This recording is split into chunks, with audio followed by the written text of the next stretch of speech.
कहाँ लगी कहूँ मैं नाम बढ़ाई, राम न सकहीं नाम गुण गाई। राम जी के नाम का जब वर्णन करने लगे गोस्वामी श्री तुलसीदास जी महाराज, तो उन्होंने कहा कि कहाँ तक राम जी के नाम का वर्णन करूं। राम जी अपने नाम का वर्णन स्वयं नहीं कर सकते। राम न सकहीं नाम गुण गाई। राम जी का के नाम की महिमा है।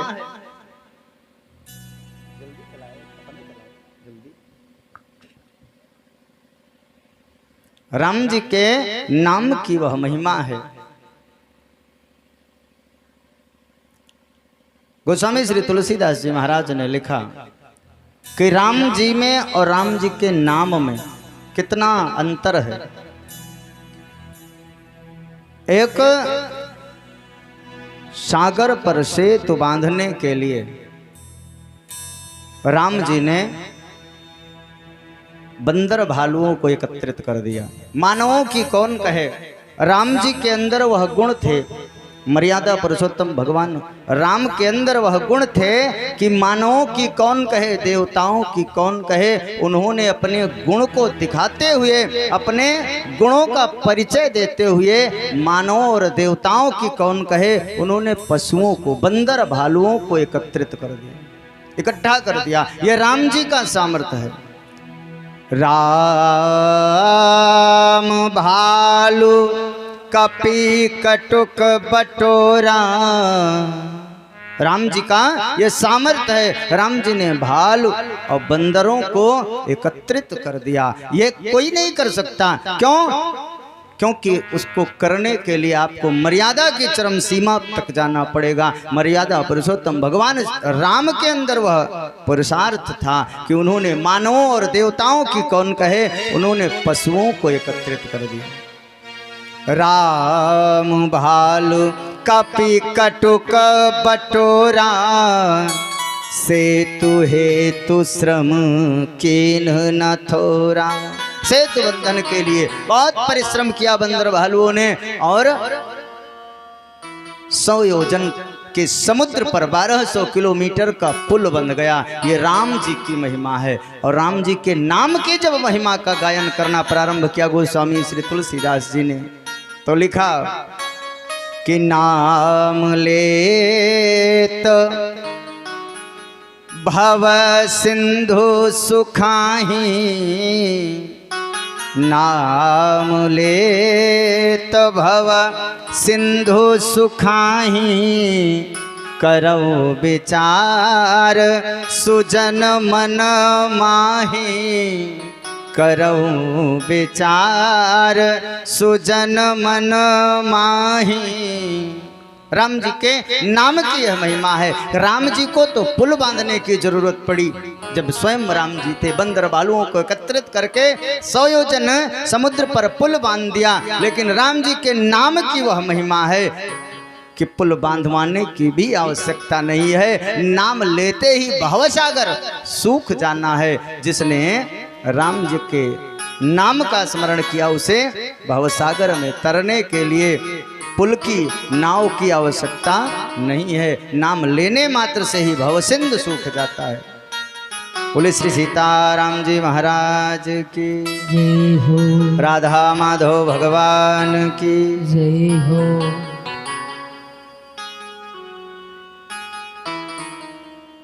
कल के प्रसंग में हम आप सभी लोग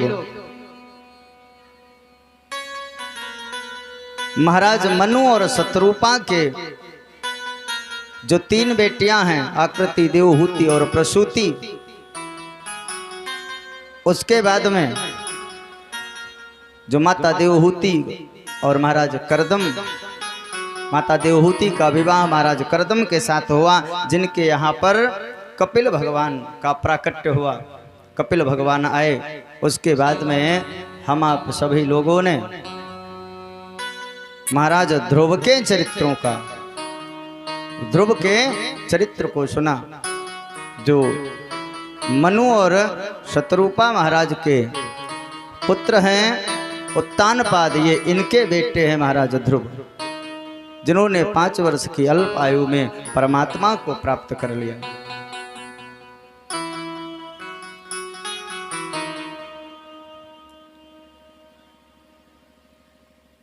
जिन्होंने 5 वर्ष की अल्पायु में परमात्मा को प्राप्त कर लिया। उसके बाद में हम आप सभी लोगों ने प्रियव्रत के वंश का वर्णन सुना, जो महाराज मनु और माता शत्रुपा के 2 बेटे हैं, एक उत्तानपाद और दूसरा है प्रियव्रत। तो उत्तानपाद के यहाँ पर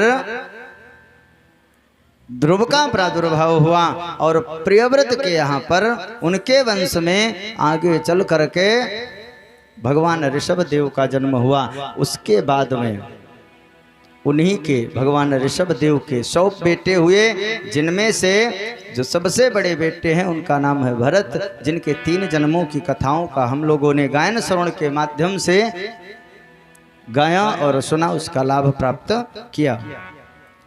उसके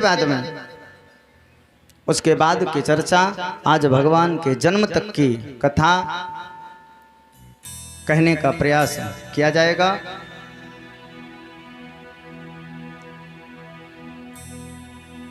एक कथा चल रही है, सनत सनंदन सनातन सनत कुमार गंगा जी के आनंद नाम के तट पर कह रहे हैं, नारद जी सुन रहे हैं।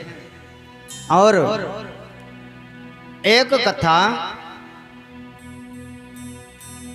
चल रही है चक्रतीर्थ नैमिषारण्य में, जो सूत जी महाराज कथा कह रहे हैं। सौनकादिक 88,000 संत जन श्रोता बन करके उनकी कथा को सुन रहे हैं। एक कथा विदुर जी सुन रहे हैं,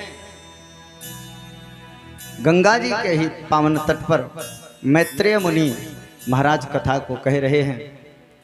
एक कथा स्वामी सुखदेव जी महाराज कह रहे हैं और परीक्षित कथा को सुन रहे हैं। उसी श्रीमद् भागवत महापुराण का जो भी कुछ अपने गुरुओं अग्रजों के द्वारा हमको मिला, अपनी टूटी फूटी वाणी में कहने का प्रयास हम भी कर रहे हैं। आप सभी श्रोता महानुभाव और विशेषकर जजमान परिवार से निवेदन है, आप सब लोग समय दें, बैठें, क्योंकि यह अवसर, ये जीवन का अलभ्य लाभ है। किसी और के यहाँ कथा हो रही हो तो हम सोचते हैं चलो 1 दिन चले जाएंगे, लेकिन यह अवसर आया है कि 1 दिन नहीं, रोज हमारे यहाँ ही भागवत चल करके आई है। हमें जाना भी नहीं है। भगवान की इतनी बड़ी कृपा कि श्रीमद् भागवत महापुराण की कथा स्वयं चल करके कन्हैया जी की कृपा से यहाँ तक आई है। तो इस जीवन के अलभ्य लाभ को अवश्य लेना चाहिए। आचार्य श्री सुखदेव जी महाराज कहते हैं कि परीक्षित, मैं तो यह मानता हूं कि जिसने अपने जीवन में एक भी बार भगवान का नाम ले लिया, एक भी बार, लेकिन भाव होना चाहिए, कातर भाव से, बिल्कुल से दीनहीन बन करके, बिल्कुल से जब कोई बल ना रह जाए, बिल्कुल से निर्बल हो जाओ, बिल्कुल से कोई बल ना रह जाए, सिर्फ नारायण का बल रह जाए। और जब नारायण का बल रह जाए तो जीवन में अगर एक भी बार किसी ने अगर नारायण नाम का स्मरण कर लिया, नारायण का नाम ले लिया, तो उसका उद्धार हो जाना निश्चित है। राजन, मुझे एक कथा याद आ रही है, मैं आपको बताना चाहता हूं। सुखदेव जी ने कहना प्रारंभ किया।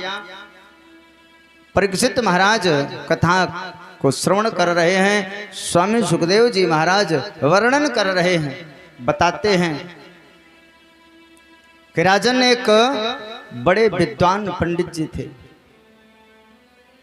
उनका नाम था अजामिल। अजामिल नाम के एक विद्वान ब्राह्मण थे, पंडित जी थे। लोगों के यहाँ जाना, कर्मकांड करना, वैदिक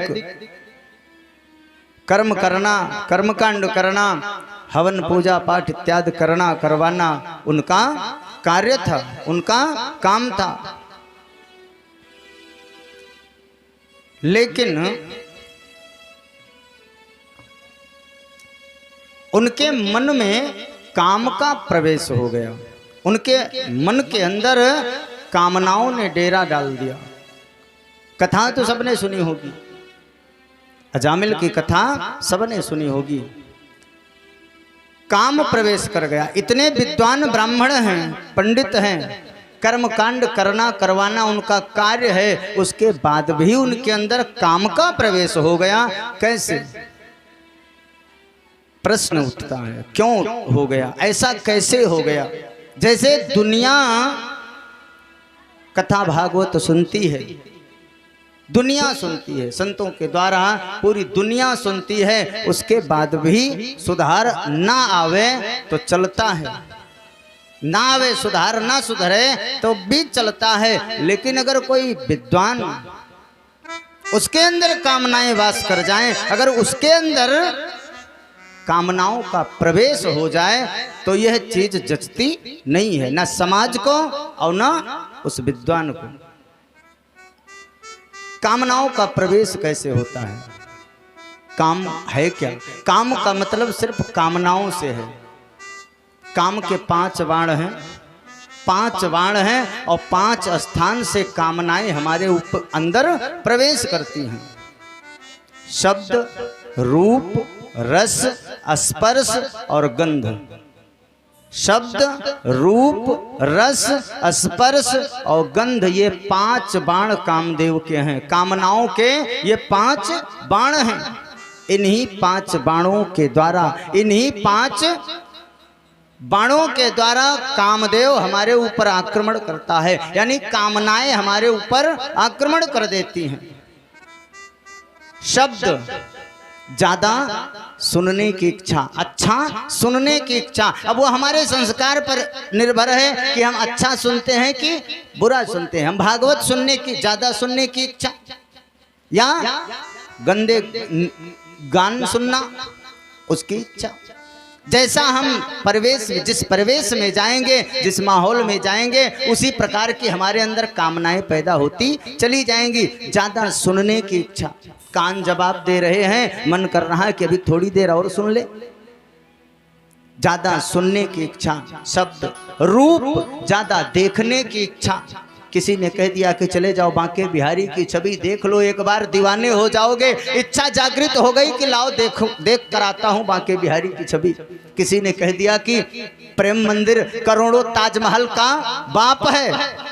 किसी ने बता दिया कि करोड़ों ताजमहल को फेल करने वाला वृंदावन में स्वामी जी ने प्रेम मंदिर बनवा दिया है। तो मन में देखने की इच्छा जागृत हो जाए, यानी ज्यादा देखने की इच्छा, अच्छा देखने की इच्छा, अच्छा सुनने की इच्छा, अच्छा देखने की इच्छा, ये कामना ही है।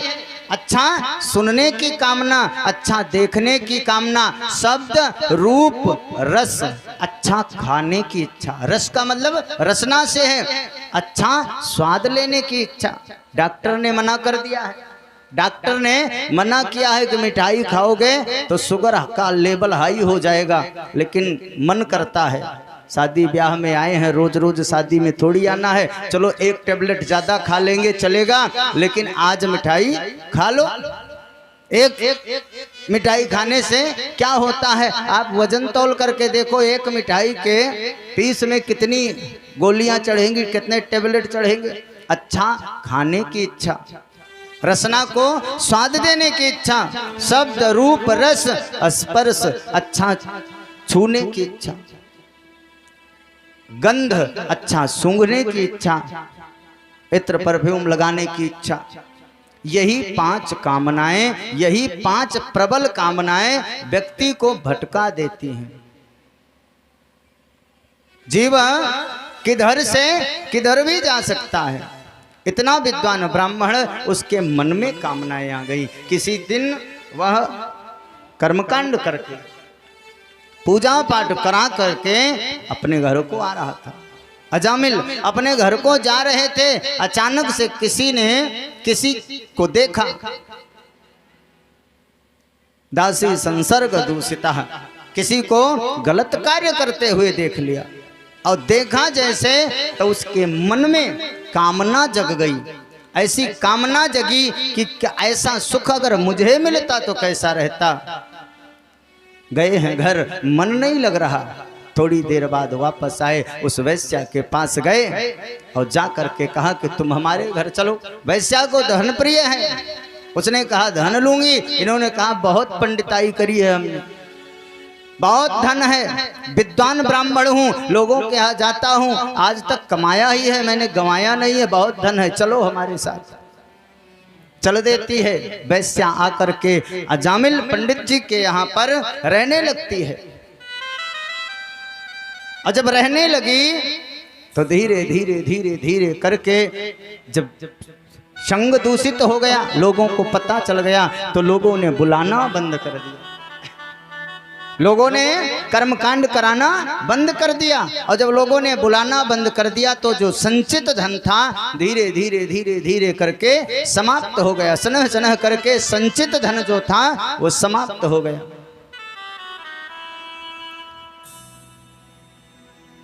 अब वह विद्वान ब्राह्मण चोरी करने लगा। विद्वान ब्राह्मण है, चोरी करने लगा। क्यों? क्योंकि जीवन यापन के लिए धन की आवश्यकता है। वह विद्वान ब्राह्मण चोरी करने लगा। उसके बाद में चोरी से काम न चला तो डाका डालने लगा। धीरे धीरे करते करते एक विद्वान ब्राह्मण एक कर्म के नाम से मशहूर हो गया। इतना कर्मकांडी विद्वान ब्राह्मण अजामिल डाकू के नाम से प्रसिद्ध हो गया। कारण सिर्फ इतना था कि उसके मन में कामना जागृत हो गई, कामनाएं पैदा हो गई। आज धीरे धीरे करके उस अजामिल के कई बालक हो गए।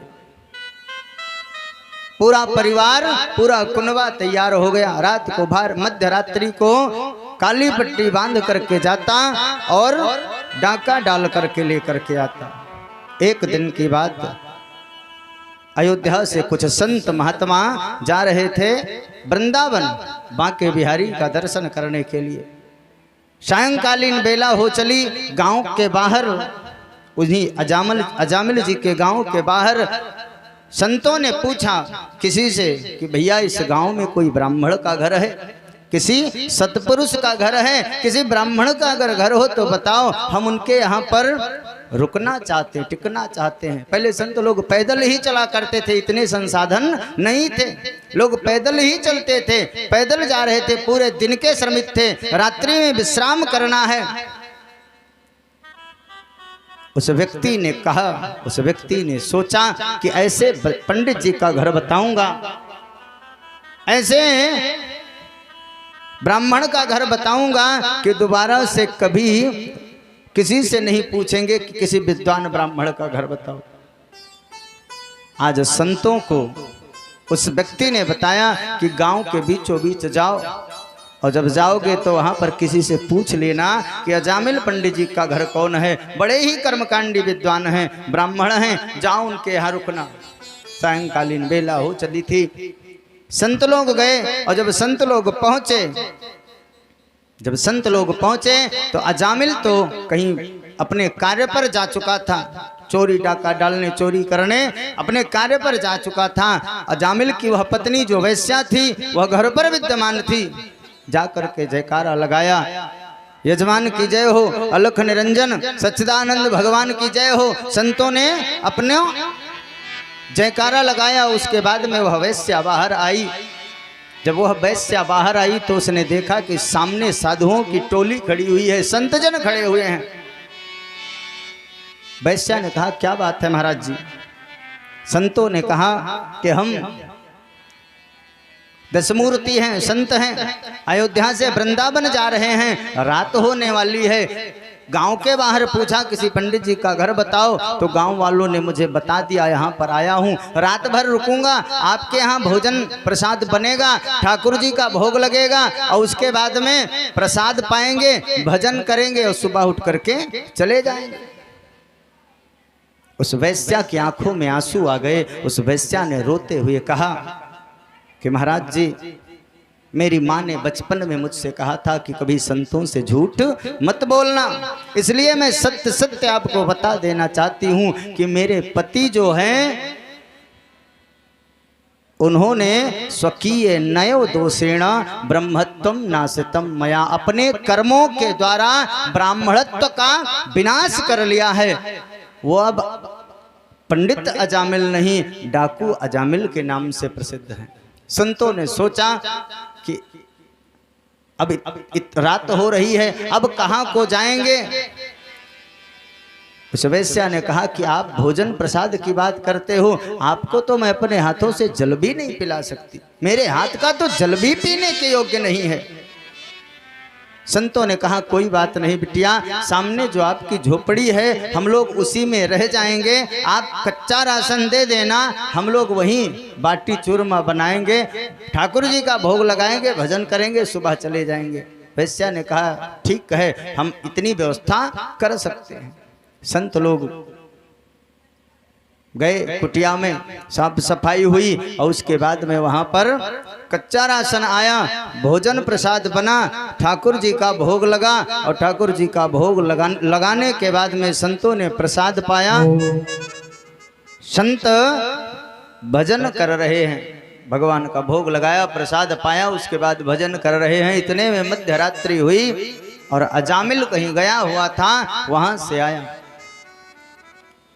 घोड़े पर बैठ करके माथे पर काली पट्टी बंधी हुई है, आया और देखा कि उसके ही द्वार पर फूस के छप्पर के नीचे रामाधुन चल रही है, संत भजन गा रहे हैं।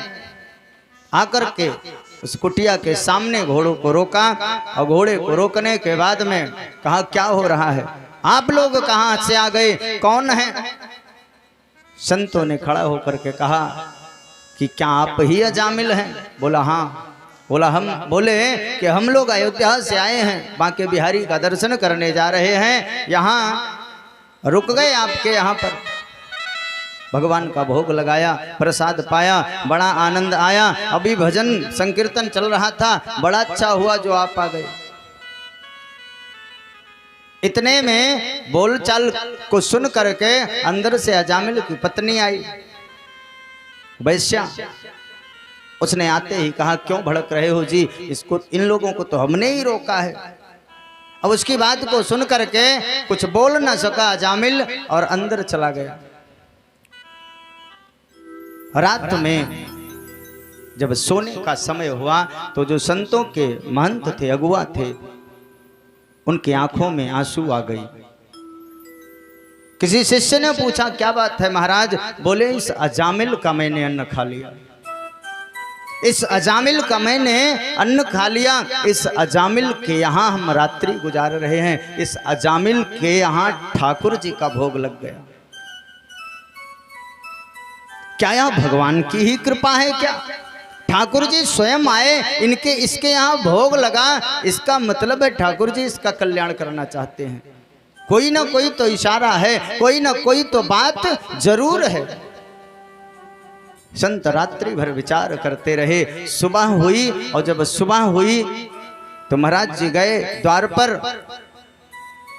और बुलाया तो अजामिल आया और अजामिल ने आकर के कहा अब क्या बात है, सुबह हुई जाओ।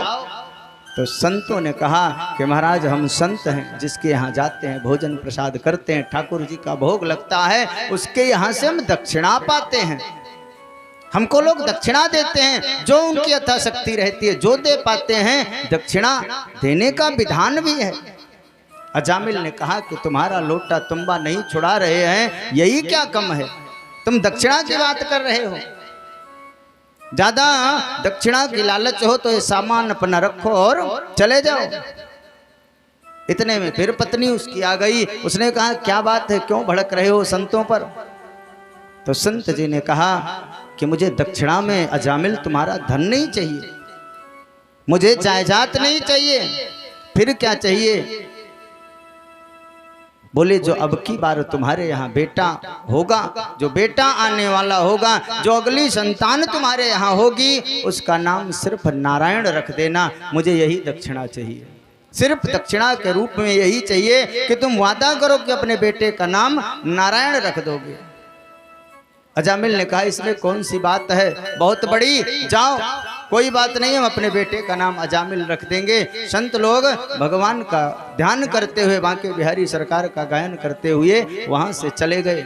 समय आया अजामिल की उस पत्नी को अगले संतान के रूप में एक सुंदर पुत्र की प्राप्ति हुई, और जो वह बेटा हुआ तो उसका नाम उस वैश्या ने बताया, ध्यान दिलाया कि संतों ने कहा था कि जो अगली संतान होगी उसका नाम नारायण रखना, इसलिए हमारे बेटे का नाम नारायण ही रहेगा। अजामिल ने उस बेटे का नाम नारायण रख लिया। प्यारा सा बच्चा है, छोटा सा, बड़ा सुंदर देखने में। अब ना चाहते हुए भी अजामिल दिन में 10 बार 20 बार सैकड़ों बार नारायण का नाम ले लेता, ना चाहते हुए।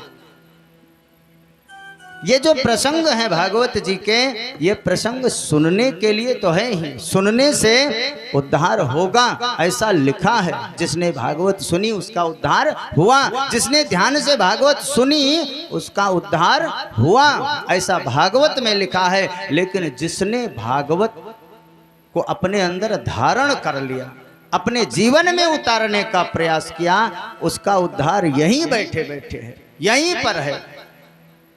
इस प्रसंग का सिर्फ इतना मतलब है, भागवत जी में छोटा सा प्रसंग सिर्फ इसलिए है कि हमें अपने अगली संतति, हम तो जो हैं वो हैं, लेकिन हमें अपने अगले पीढ़ी को हम क्या दे रहे हैं? चिंटू पिंटू बबलू झबलू नहीं, वो क्या रखेंगे? हमने तो ये शुरू कर दिया, वो क्या रखेंगे नाम? वो ABCD अल्फाबेट रखना प्रारंभ कर देंगे, 2 अक्षर तक 1.5 तक तो हम ही पहुंच गए हैं। नहीं रखना चाहिए। ऐसे नाम रखो जिससे ना चाहते हुए हम अपने बेटे को बुलाएं तब भी भगवान का नाम आ जाए, ऐसे नाम रखना चाहिए। आज संत लोग उस अजामिल को, इतना विद्वान ब्राह्मण था जिसके अंदर कामनाएं पैदा हो गईं और कामनाओं के कारण वह बिगड़ गया, उसको सुधारने का एक छोटा सा उपाय संतों ने बता दिया। उसके मुक्ति का छोटा सा उपाय बता दिया, क्या कि अपने बेटे का नाम नारायण रख लेना। संतों ने सोचा कि नारायण नाम रखेगा तो ना चाहते हुए भी दिन भर नारायण का नाम लेगा, और नारायण का नाम लेगा तो नाम ले तो भव सिंधु सुखाई, करूं विचार सुजन मन माही। नाम लेने से जब भव सागर सूख सकता है। हुआ भी वही, जब उसके कर्मों का लेखा जोखा हुआ तब यमराज के दूत आए। जीवन के अंतिम पड़ाव पर अजामिल पड़ा हुआ है, यमराज के दूत सामने खड़े हुए हैं। जो मरने वाला व्यक्ति होता है सिर्फ उसे दिखाई पड़ता है, चाहे जितना साहस वाला व्यक्ति हो, चाहे जितना बहादुर व्यक्ति हो। जब यमराज के दूतों को देखता है तो उसका शरीर कांपने लगता है, उसकी जिह्वा हिलना बंद कर देती है, आंखों के ऊपर परत पड़ जाती है, दिखाई पड़ना बंद होने लगता है। जब यमराज के दूतों को उसने देखा तो मारे डर के जोर जोर से सामने उसका बेटा दूर पर खेल रहा था। दूरे क्रीडना शक्तं पुत्र नारायण व्यय। दूर पर देखा कि नारायण नाम का उसका जो बेटा है खेल रहा है, जोर जोर से चिल्लाने लगा, नारायण बचाओ, नारायण बचाओ, नारायण बचाओ। और अंतराम कहियावत नाही। इतना प्रयास करते हैं संत महात्मा, और उसके बाद भी अंत में राम जिसके मुख से नहीं निकल पाता। कहाँ नारायण इतना ऐसा कर्म करने वाला। दासी संसर्ग दूषिता, उसने सिर्फ देखा था, अंदर कामनाओं का प्रवेश हो गया, और जब अंदर कामनाएं आ गईं तो जा करके वैश्या को ले आया। और उसके बाद में धीरे धीरे अजामिल पंडित से अजामिल डाकू बन गया। लेकिन सिर्फ एक जीवन में उसने एक अच्छाई संत से, संत का कहना मान लिया, और सिर्फ जीवन में उसने संतों के कहने पर अपने बेटे का नाम रख लिया नारायण, और उसका उद्धार हो गया। यमराज के दूत खड़े हैं, तुरंत ही जैसे जीवन के अंत समय में जो नारायण भगवान का नाम लेता है वो नारायण के धाम को जाता है। अंततः जैसी मति वैसी गति। नारायण के दूत तुरंत आए और जैसे ही नारायण के दूत आए तुरंत यमराज के दूतों को वहां से भगा दिया, भाग जाना पड़ा उनको। नारायण भगवान के पार्षद आज अजामिल को लेकर के गए, भगे गए। यमराज के दूत पहुंचे जब यमपुरी में, पूछा गया उनसे कि कहाँ गए थे। बोले अजामिल को लाने गए थे। बोले क्या हुआ। बोले हम महाराज यह बताओ कि आपसे भी बड़ा कोई मालिक है। मृत्यु लोक से लोगों को लाने का काम आपसे भी बड़े कोई है करते हैं। बोले हाँ क्या बात हुई। बोले हम लोग वहां पर खड़े हुए थे और हम उसे लाने ही वाले थे कि इतने में उसने अपने बेटे को आवाज दी, नारायण बेटा इधर आओ, नारायण बेटा इधर आओ। और तुरंत ही पीत वस्त्र यानी पीले वस्त्रों को पहन करके दिव्य स्वरूप वाले 4 लोग आए और उसको लेकर के जबरदस्ती हमसे छुटा कर लेकर के गए। यमराज जी ने कहा सावधान, धीरे बोलो, नहीं इस नाम को सुनकर यहाँ वाले भी मुक्त हो जाएंगे, इनके कर्मों की सजा इन्हें भोगने दो। जब हम एकांत में बैठते हैं कभी कभी तो तुम पूछते हो ना कि महाराज आप किसका स्मरण कर रहे हो, ध्यान कर रहे हो। तो हम उन्हीं नारायण का ध्यान करते हैं, उन्हीं नारायण का ही स्मरण करते हैं। ध्यान रहे जहां पर कोई भी अपने अंत समय में नारायण नाम ले रहा हो, राम जी का नाम ले रहा हो, गोपाल जी का नाम ले रहा हो, इनके सहस्त्र नाम हैं। सहस्त्र नामों में से कोई नाम अगर कोई ले रहा हो तो उसके पास मत रुकना। क्यों? क्योंकि उसे ले जाने की जिम्मेदारी, उसे ले जाने का ठेका किसी और ने ले रखा है और दूसरे के ठेके में हाथ नहीं डालना चाहिए। बोलिए नारायण भगवान की जय हो। जितना हो सके जीवन में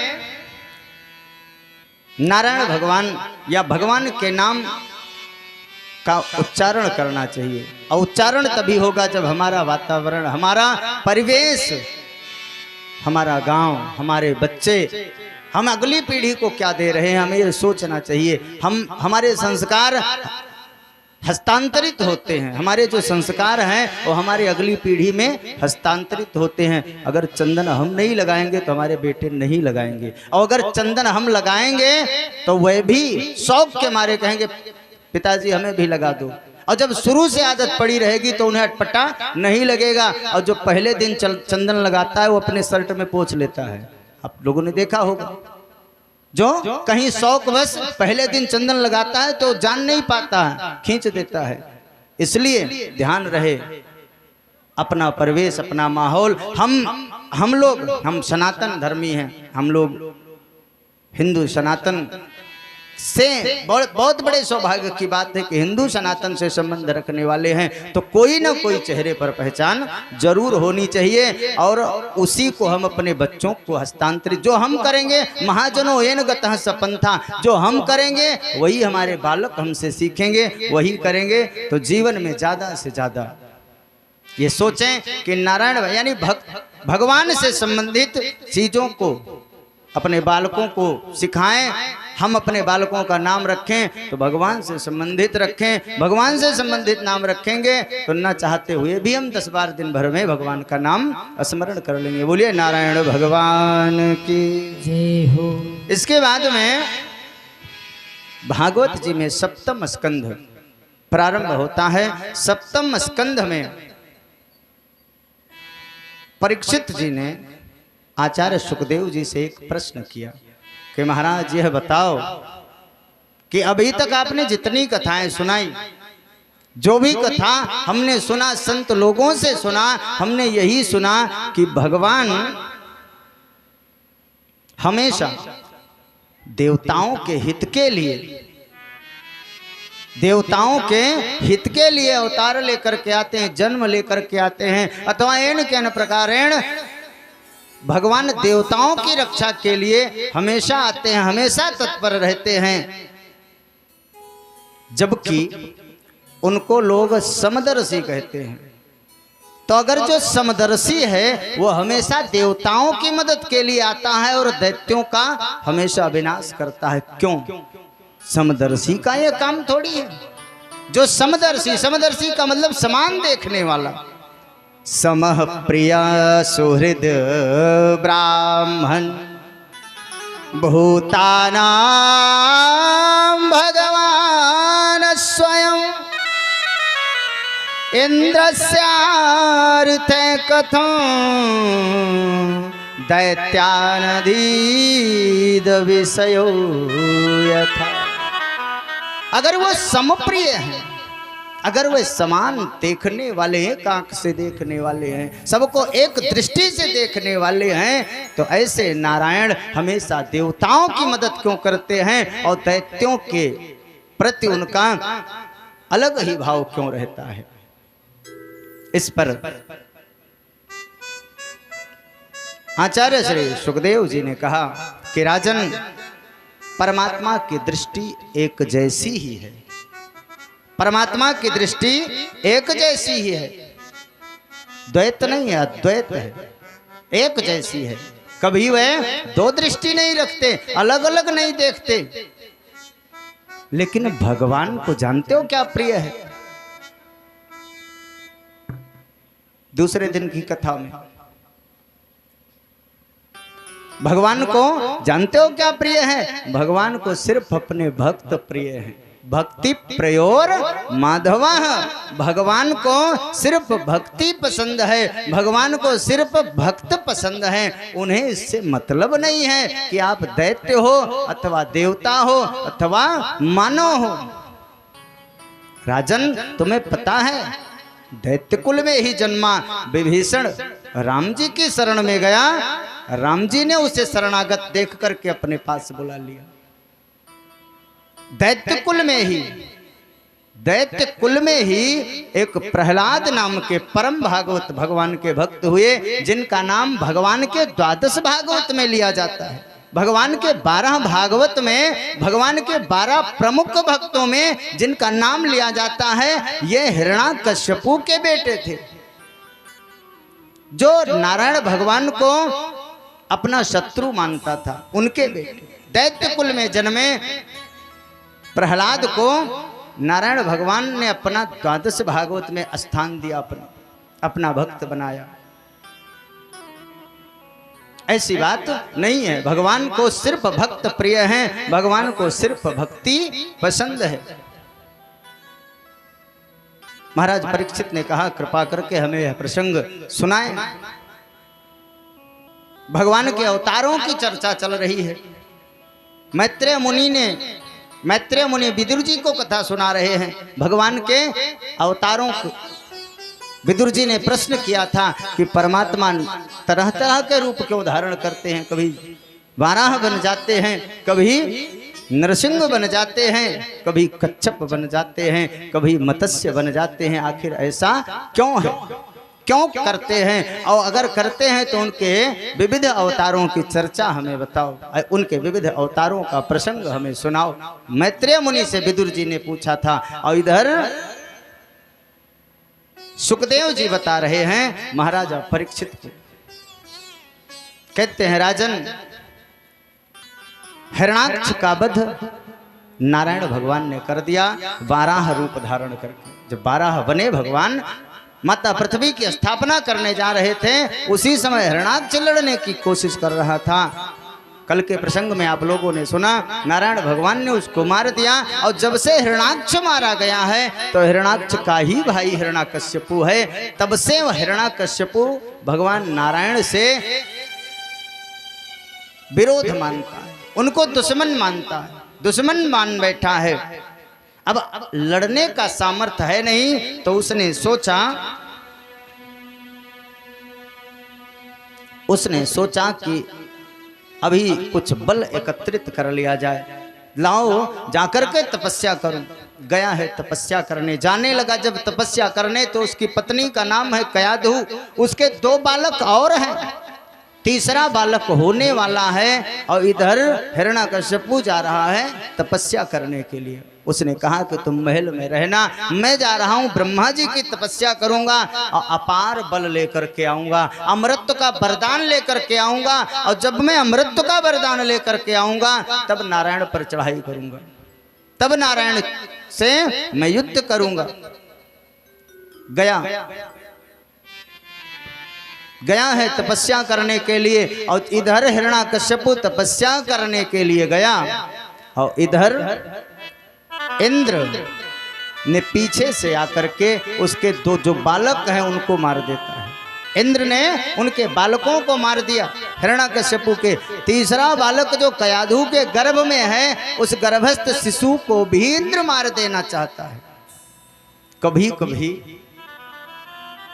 अनजान में, भूलवश अनजान में, अथवा अपने पद की लालसा में, ये कोई जरूरी नहीं कि गड़बड़ आदमी ही गड़बड़ करें, गड़बड़ लोग ही गड़बड़ करें, अच्छे लोग भी गलत कर दिया करते हैं, चाहे वो भूलवश ही हो जाए, चाहे वो ईर्ष्यावश हो जाए। आज इंद्र को यह भय है कि अगर वह आएगा तो सबसे पहले हमारे लोक पर चढ़ाई करेगा, और इसके दो दो बालक हैं, तीसरा होने वाला है, ये दैत्य के बालक हैं, और तीसरा दो को हमने मार दिया है, तीसरा भी पैदा होने वाला, इसको भी समाप्त कर दूं अगर, तो हमारे इंद्रासन पर कोई कब्जा नहीं कर पाएगा। वो जब लौट करके आएगा तो अपने परिवार की स्थिति देखेगा तो अपने आप ही टूट जाएगा। चाहे जितना बलशाली हो, जिसके घर में ऐसी स्थिति बन जाए वो अपने आप ही टूट जाएगा। इसलिए आज गर्भस्थ शिशु को मारने के लिए इंद्र जैसे ही आगे बढ़े, तुरंत नारद जी आ गए। नारद जी ने आकर के कहा कि इंद्र, तुम अपने पद के लालच में क्या करने जा रहे हो? तुम अपने सत्ता के लालच में, तुम अपनी कुर्सी को बचाने के लिए कितना बड़ा पाप करने जा रहे हो? तुम्हें पता है गर्भस्थ शिशु को नहीं मारना चाहिए, गर्भ में पल रहे बालक की हत्या नहीं करनी चाहिए। तुम तो देवताओं के राजा हो, तुम्हें यह शोभा नहीं देता है। इंद्र ने कहा कि है तो संतान राक्षस का, है तो दैत्य के कुल का। नारद जी ने कहा नहीं, ये भगवान नारायण का परम लाडला भक्त इसके गर्भ में इस समय वास कर रहा है। भक्त कैसे बने प्रहलाद जी, यह कथा आप लोग जानिए। भक्त प्रहलाद कैसे बने? अभी गर्भ में है, नारद जी ने उनकी रक्षा कर ली और ले जाकर के एक कुटिया में उनको रख दिया, कयाधु को। और कयाधु को कुटिया में छोड़ा, उसके बाद में कहा बिटिया हम तुम्हें आशीर्वाद देते हैं कि तुम्हारे पति जब तक इस महल में ना आ जाएं तब तक तुम इस कुटिया में रहना, इस कुटिया को न छोड़ना। यह कुटिया अभय है, इस कुटिया में रहोगी तो कोई तुम्हारा बाल बांका नहीं कर सकता। दूसरी बात, मैं तुम्हें यह वरदान देता हूं कि तुम जब चाहो तब अपने गर्भस्थ शिशु को जन्म दे सकती हो। जब तुम्हारे पति आए तब तुम इस गर्भस्थ शिशु को जन्म देना, ताकि यह सुरक्षित रहे। समय बीतता चला गया। अब संत की कृपा से कुटिया बनी है। कयाधु संतों के द्वारा बच गई हैं, संत के कारण बची हैं, संत के कारण उनका गर्भस्थ शिशु बचा है। इसलिए कयाधु के मन में संतों के चरणों में प्रेम जागृत हो गया, संतों के प्रति उनकी श्रद्धा जागृत हो गई। अब कयाधु किसी संत को देखती तो बुला कर के लाती अपने आश्रम में, अपनी कुटिया में, उनके चरणों को धोती, उन्हें भोजन प्रसाद कराती। और जब संत आते तो संत आते हैं तो संत आने के बाद कुछ ना कुछ भगवान की चर्चा जरूर करते हैं। भगवत चर्चा होती और कथा सुनती, बड़ा आनंद आता। कयाधु कथा सुनती तो जो गर्भस्थ शिशु है वो भी कथा सुनने को पा जाता, वो भी कथा सुनता। प्रहलाद जी गर्भावस्था में ही नारायण भगवान के लीलाओं के बारे में जान चुके थे, नारायण भगवान की करुणा के बारे में जान चुके थे, गर्भ में ही रहकर संतों के द्वारा। इधर हिरण्याकश्यपु की तपस्या पूर्ण भई, ब्रह्मा जी आकर के प्रकट हुए।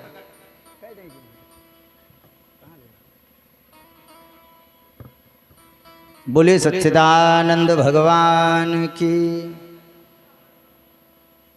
इधर हिरण्याकश्यपु की तपस्या पूर्ण भई, ब्रह्मा जी प्रकट हुए। और जब ब्रह्मा जी आए तो ब्रह्मा जी ने कहा कि वरदान मांगो। हिरण्याकश्यपु ने कहा पितामह अगर आप हमसे प्रसन्न हैं, हमें वर देना चाहते हैं तो हमें अमरत्व का वर दे दो, ऐसा वर दे दो कि हम अमर हो जाएं। ब्रह्मा जी ने कहा यह मृत्यु लोक है, मरना पड़ेगा, अपनी मौत तुम अपने आप ही निश्चित कर सकते हो, इतना तुम्हें छूट है। अब उसने वरदानों की लिस्ट बनानी प्रारंभ करी। न घर में मरूं, न बाहर मरूं, न 12 महीने में मरूं, न दिन में मरूं, न रात्रि में मरूं, न नर से मरूं, न पशु से मरूं, तमाम वरदान मांग डाले, जितना हो सका, जितना उसकी सूझबूझ थी सारे वरदान मांग डाले। और ब्रह्मा जी ने एक ही बार में तथास्तु कह दिया। अब वह अपने आप को अमर मानने लगा। अब तो मैं किसी अस्त्र शस्त्र से नहीं मरूंगा, अब तो मैं ब्रह्मा जी की बनाई हुई किसी सृष्टि के किसी प्राणी से नहीं मरूंगा, ना मैं पशु से मरूंगा, ना मुझे आदमी मार पाएंगे।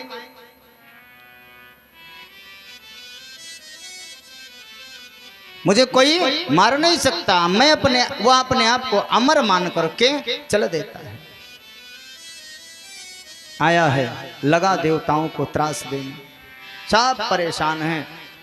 जब आया घर में तो पता चला कि पीछे से इंद्र ने उसके 2 बालकों को मार दिया है। अब तो देवताओं के प्रति और ज्यादा क्रोधित होकर के देवताओं को लगा त्रास देने। उसके बाद में उसके वहां वह जो गर्भस्थ शिशु था जिसकी नारद जी ने रक्षा करी थी, वह जन्म लेकर के आता है। बड़े प्रेम से आज कयाधु ने अपने उस बालक का नाम प्रहलाद रखा। बोलिए भक्त प्रहलाद की। उसका नाम प्रहलाद रखा। हो नहार बिरवान के होत चीकने पात। प्रहलाद जी बचपन से ही बड़े सुंदर। इधर हिरण्याकश्यपु देवताओं को त्रास देता, देवताओं से झगड़ा करता, और नारायण भगवान के प्रति तो क्रोध है ही। मन में सोचता कहाँ नारायण से मुलाकात होगी, कब उनसे युद्ध होगा, कब उनसे मिलूंगा, कब उनसे युद्ध करूंगा, कब उनको मारूंगा। बार बार यह मन में सोचता है। लेकिन जब प्रहलाद को देखता तो प्रसन्न हो जाता। क्यों? क्योंकि जो भगवान के भक्त होते हैं ना, वे बड़े प्यारे होते हैं, बड़े अच्छे होते हैं, सरल होते हैं। भक्त का अर्थ ही सरल है, भक्त का मतलब ही सरलता है। जिसके अंदर सरलता आ गई वही भक्त है। नहीं तो जिसके अंदर सरलता नहीं है वो काहे का भक्त। और एक बात बताएं, दुनिया का हर काम सरल है, दुनिया का हर काम सरल है, लेकिन भक्त बनना सरल बनना सबसे ज्यादा कठिन है। हम दुनिया का कठिन से कठिन काम सरलता से कर सकते हैं, लेकिन सरल बनना है तो वह सबसे ज्यादा कठिनाई वाली बात है। हम सरल नहीं बन पाते। प्रहलाद जी कैसे हैं? नोद्विग्न चेतो व्यसुने सुनिस्पृहा श्रुतेषु दुष्टेषु गुणेषु वस्तु कुहकम् दातेन्द्रिये प्राण शरीर देहि सदा प्रशांत कामो रहिता सुरो असुर। हमेशा शांत रहने वाले हैं। नोद्विग्न चित्तो, चित्त बिल्कुल शांत, बिल्कुल स्थायी स्वभाव, किसी से कोई मतलब नहीं। गर्भावस्था में नारायण भगवान की लीलाओं को जिसने श्रवण किया है वो भी सरल नहीं रहेगा तो कैसा रहेगा? वो भी परमात्मा का भक्त नहीं रहेगा तो कैसा रहेगा? आज धीरे धीरे प्रहलाद जी थोड़ा सा बड़े हुए। हर माँ बाप को चिंता रहती है कि मेरा बेटा जल्दी स्कूल जाए, पढ़ना प्रारंभ करे, अच्छी शिक्षा प्राप्त करे। हिरण्याकश्यपु को भी यह चिंता थी कि हमारा बालक जो है हमारे कुल के रीति रिवाज को सीखे, हमारे यहाँ की शिक्षा व्यवस्था को जाने, हमारे जो दैत्य कुल के नियम है उनको सीखे। बचपन से ही सीखा रहेगा तभी आगे जाकर के हमारे साम्राज्य को अक्षुण्ण रख पाएगा। उसने एक विद्यालय खुलवा रखा है, उसमें शुक्राचार्य जी के 2 बेटे संड आमर्क, शुक्राचार्य जी के 2 बेटे संड और आमर्क दोनों उस विद्यालय में प्रोफेसर हैं, शिक्षक हैं। आज चंडामर्क दोनों को बुलाया है और दोनों को बुला करके हिरण्याकश्यपु ने प्रहलाद जी को आज विद्यालय भेजा। पहले दिन विद्यालय गए प्रहलाद जी, और उसके बाद में कुछ समय विद्यालय में रुके। पहले गुरुकुल हुआ करते थे, यानी जब बालक जाते थे तो कुछ समय बाद आते थे वापस। ये नहीं कि सुबह वैन में भर के गए, 3 घंटा जाते लगा, 3 आते और 1.5 घंटा पढ़ाई, हो गया गुरुकुल, हो गई पढ़ाई। तब कुछ समय के बाद जब प्रहलाद जी वापस आए हिरण्याकश्यपु के पास, तो हिरण्याकश्यपु ने कहा कि बेटा तुमने सबसे सुंदर शिक्षा क्या प्राप्त करी, क्या सीखा, विद्यालय में गुरुजी ने तुम्हें क्या पढ़ाया? तो इन्हें क्या सुनाना था, तो पढ़े पढ़ाए जन्म लिए थे, संतों के उपदेश को सुनकर के पैदा हुए थे। ये जब विद्यालय में पढ़ाई होती तो उस समय भगवान का ध्यान करते, दैत्य कुल की जो रीति रिवाज है, वहां की जो शिक्षा है उस पर ध्यान देते ही नहीं। अब इन्होंने बताना प्रारंभ किया। मन में सोचा प्रहलाद जी ने कि सुंदर पूछ रहे हैं तो सुंदर ही बताऊंगा, कह रहे हैं कि सुंदर शिक्षा क्या सीखी, तो सुंदर ही बताऊंगा। अब बताने लगे कि पिताश्री, जीव को नारायण की भक्ति करनी चाहिए, नारायण की भक्ति के अलावा इस जीवन में कुछ भी नहीं है। यही जीवन का परम लाभ है कि ये जो जीव है ये परमात्मा को समर्पित हो जाए, जीव जगदीश के चरणों में समर्पित हो जाए, जीव का मिलन शिव से हो जाए, और बाकी कुछ भी नहीं है, सब कुछ व्यर्थ है। नारायण भगवान की प्राप्ति ही मानव जीवन का परम लक्ष्य है। हिरण्याकश्यपु अपने बेटे के मुख से नारायण का नाम सुनते ही भड़क गया। उसने कहा, संडामर्क को बुलाया, बोले क्या शिक्षा दे रहे हो? मेरा बालक 4 दिन तुम्हारे विद्यालय में क्या गया, मेरे वैरी नारायण का नाम लेने लगा, क्या शिक्षा देते हो? चंडामर्क कांपने लगे। उन्होंने कहा, एक बार मौका दे दो, अब की बार से नहीं लेगा नाम। दोबारा भेज दिया। चंडामर्क लेकर के गए हैं प्रहलाद को, और प्रहलाद से कहते हैं, तुम्हें ये शिक्षा दिया किसने? किसने तुम्हें नारायण का नाम बताया, जबकि हमारे विद्यालय में नारायण नाम का कोई कोर्स ही नहीं है, कहां से पढ़ लिए तुम? प्रहलाद जी कुछ ना कहते, नो दिग्न चित्तो, हमेशा प्रसन्न रहने वाले, कुछ नहीं बोले प्रहलाद जी।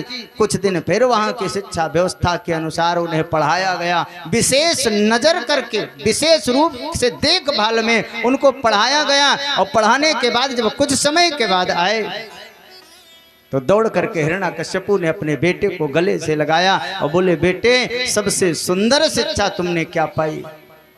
फिर प्रहलाद ने मन में सोचा कि पूछते सबसे सुंदर हैं और सुनना सबसे घटिया चाहते हैं, पूछते सबसे सुंदर हैं और सुनना चाहते हैं सबसे घटिया बात। लेकिन पिताजी सुंदर पूछी है तो सुंदर ही बताऊंगा। आज प्रहलाद जी ने हिरण्याकश्यपु को नवधा भक्ति बता दी कि श्रवणम कीर्तनम विष्णु स्मरणम पाद सेवनम अर्चनो वंदनो दास्यो साख्य आत्मनिवेदनम। श्रवणो कीर्तनो विष्णु। पिताजी, जीवन में मानव को, दानों को, सबको, ये सबके लिए है, प्रत्येक जीवधारी के लिए है पिताजी, कि हमें भगवान नारायण की भक्ति करनी चाहिए, जो पिछली बार हमने बताया था। और भक्ति जानते हो कैसे मिलेगी? भक्ति पाने के लिए सबसे पहले सुनना पड़ेगा। किसकी सुनना पड़ेगा? पहले दुनिया वालों की सुनो, और जब दुनिया वालों की सुन लोगे तो दुनिया वाले तुम्हारे नजर से गिर जाएंगे, तब परमात्मा के बारे में बताने वाले की सुनो। जब दुनिया वालों की जब तक नहीं सुने रहोगे तब तक भगवान के बारे में बताने वाले की नहीं सुन पाओगे। दुनिया वालों की सुनो, और जब दुनिया वालों की सुनते सुनते ऊब जाओगे, परेशान हो जाओगे। क्यों? क्योंकि ये जो जगत वाले हैं, दो हैं, एक जगत वाले हैं और एक जगदीश वाले हैं। जो जगत वाले हैं वे जगत के बारे में सुनाते हैं, और जो जगदीश वाले हैं वे जगदीश के बारे में सुनाते हैं। तो पहले जगत वालों के बारे में सुनना चाहिए, और सुनना पड़ता भी है। क्यों? क्योंकि जन्म ही जगत में हुआ है। तो जगत वालों की सुनो, और जब जगत वालों की सुनते सुनते पक जाओगे, ऊब जाओगे, परेशान हो जाओगे, तब जगदीश वालों के पास जाओगे। और जब जगदीश वालों के पास जाओगे तब जो वो सुनाएंगे तो भक्ति की पहली सीढ़ी है श्रवणम। और जब सुनोगे भगवान की चर्चाओं को, भगवान के बारे में सुनोगे तो हठात आप कीर्तन करने लगोगे।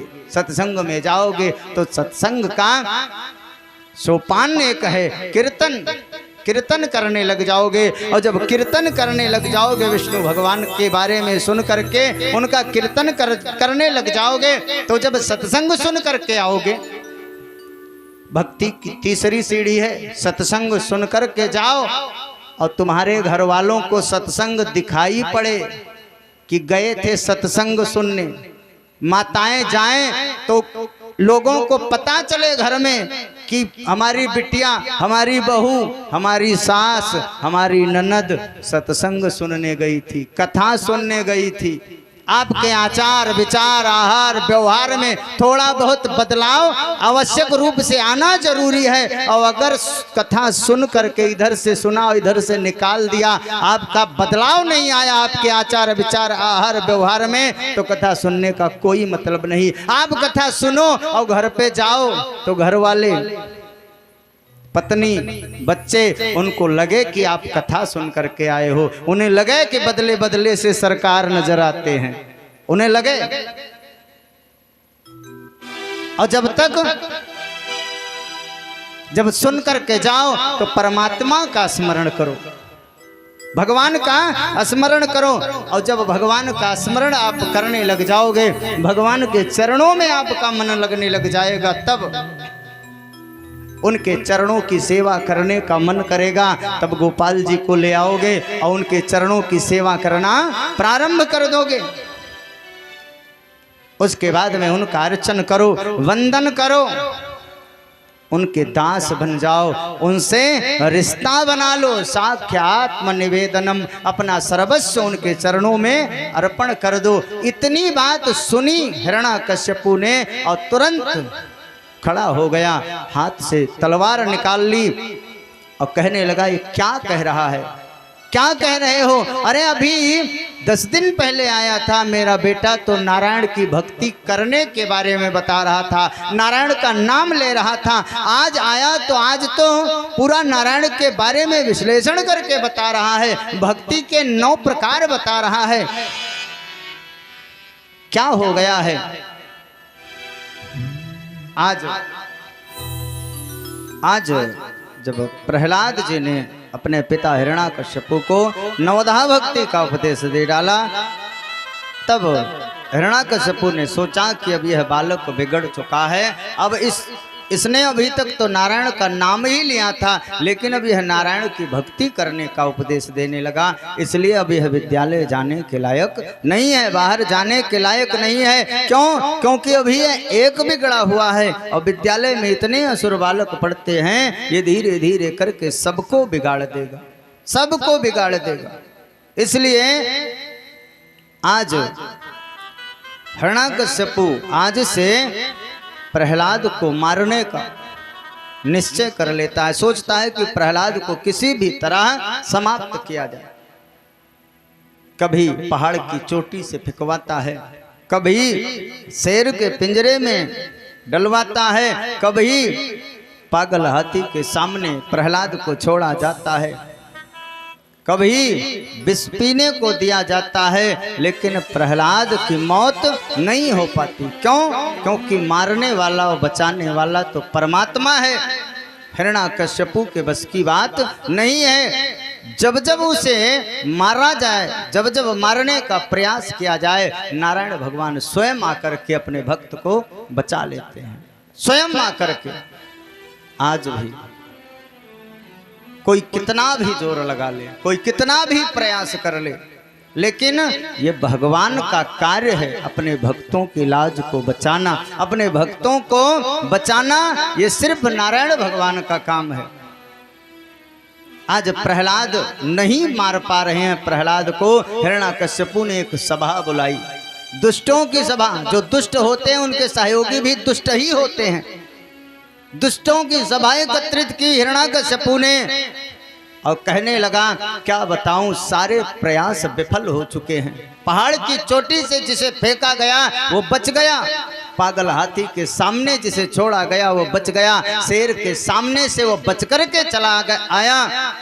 आखिर प्रहलाद को कैसे मारा जाए? क्यों मारा जाना है? क्योंकि प्रहलाद का इतना साहस कि वो हिरण्याकश्यपु को शिक्षा दे सकता है, और अगर हिरण्याकश्यपु को शिक्षा दे सकता है तो असुर बालकों को शिक्षा देने में उसे कितना समय लगेगा। हिरण्याकश्यपु सोचता है ये तो मेरे कुल में नारायण का भक्त पैदा हो गया, अब मैं क्या करूं? जो दुष्टों की सभा लगी हुई थी, सारे उपाय विफल हो चुके थे, उसी में उसकी बहन होलना आई हुई थी। उस सभा में उसकी बहन होलना आई हुई थी। होलना उसने कहा कि भैया मुझे ब्रह्मा जी ने वरदान दिया है, मुझे अग्नि प्रभावित नहीं करती, अग्नि में मैं जलती नहीं हूं, इसलिए एक काम करो, एक चिता तैयार करो, लकड़ियों का अंबार लगाओ, लकड़ियों की चिता तैयार करो और उसमें आग लगा दो। मैं प्रहलाद को लेकर के उसी में प्रवेश कर जाऊंगी, और जब मैं उसमें प्रवेश करूंगी तो प्रहलाद जल करके खाक हो जाएगा और मेरा बाल बांका नहीं होगा। क्योंकि ब्रह्मा जी से मुझे वरदान मिला हुआ है। हिरण्याकश्यपु प्रसन्न हुआ, ये तो बहुत सुंदर उपाय है बहन, लेकिन ध्यान रखना नारायण बहुत ज्यादा बारीकी से इसको बचाता है, इसको छोड़ मत देना आग में, कहीं जलती अग्नि में इसे छोड़ दो, ये निकल के भग जाएगा, नारायण इन्हें छुटा ले जाएगा। होलिका ने कहा कि इतनी मजबूत पकड़ है हमारी कि ये छुटा के नहीं भग सकता। आज होलना गांव के बाहर लकड़ियों का अंबार लगाया गया, उसी के बीच में बैठी और उसमें आग लगा दी गई। पहले लकड़ियां जली और उसके बाद में धीरे धीरे करके उस अग्नि ने होलना को चपेट में लेना शुरू कर दिया। होलना जोर जोर से चिल्लाने लगी, बचाओ, मैं तो जल रही हूँ, मुझे जलन महसूस हो रही है। अब उस इतनी लकड़ियों के अंबार से जो दू दू करके जल रही है उसकी आवाज बाहर नहीं आ रही, और थोड़ी देर के बाद में होलना उसी में जल करके समाप्त हो गई। जब धीरे धीरे आग की लपटें कम हुई, आग का प्रभाव समाप्त हुआ, तो उस आग राख की ढेर पर प्रहलाद जी विद्यमान है। बोलिए भक्त भगवान की, बोलिए नारायण भगवान की। प्रहलाद जी वहां पर बैठे हैं, कोई नहीं है। कौन है? जो प्रहलाद के साथ विद्यालय में पढ़ते थे, उनके छोटे छोटे बाल सखा। सब आग लगा करके दैत्य लोग घर चले गए।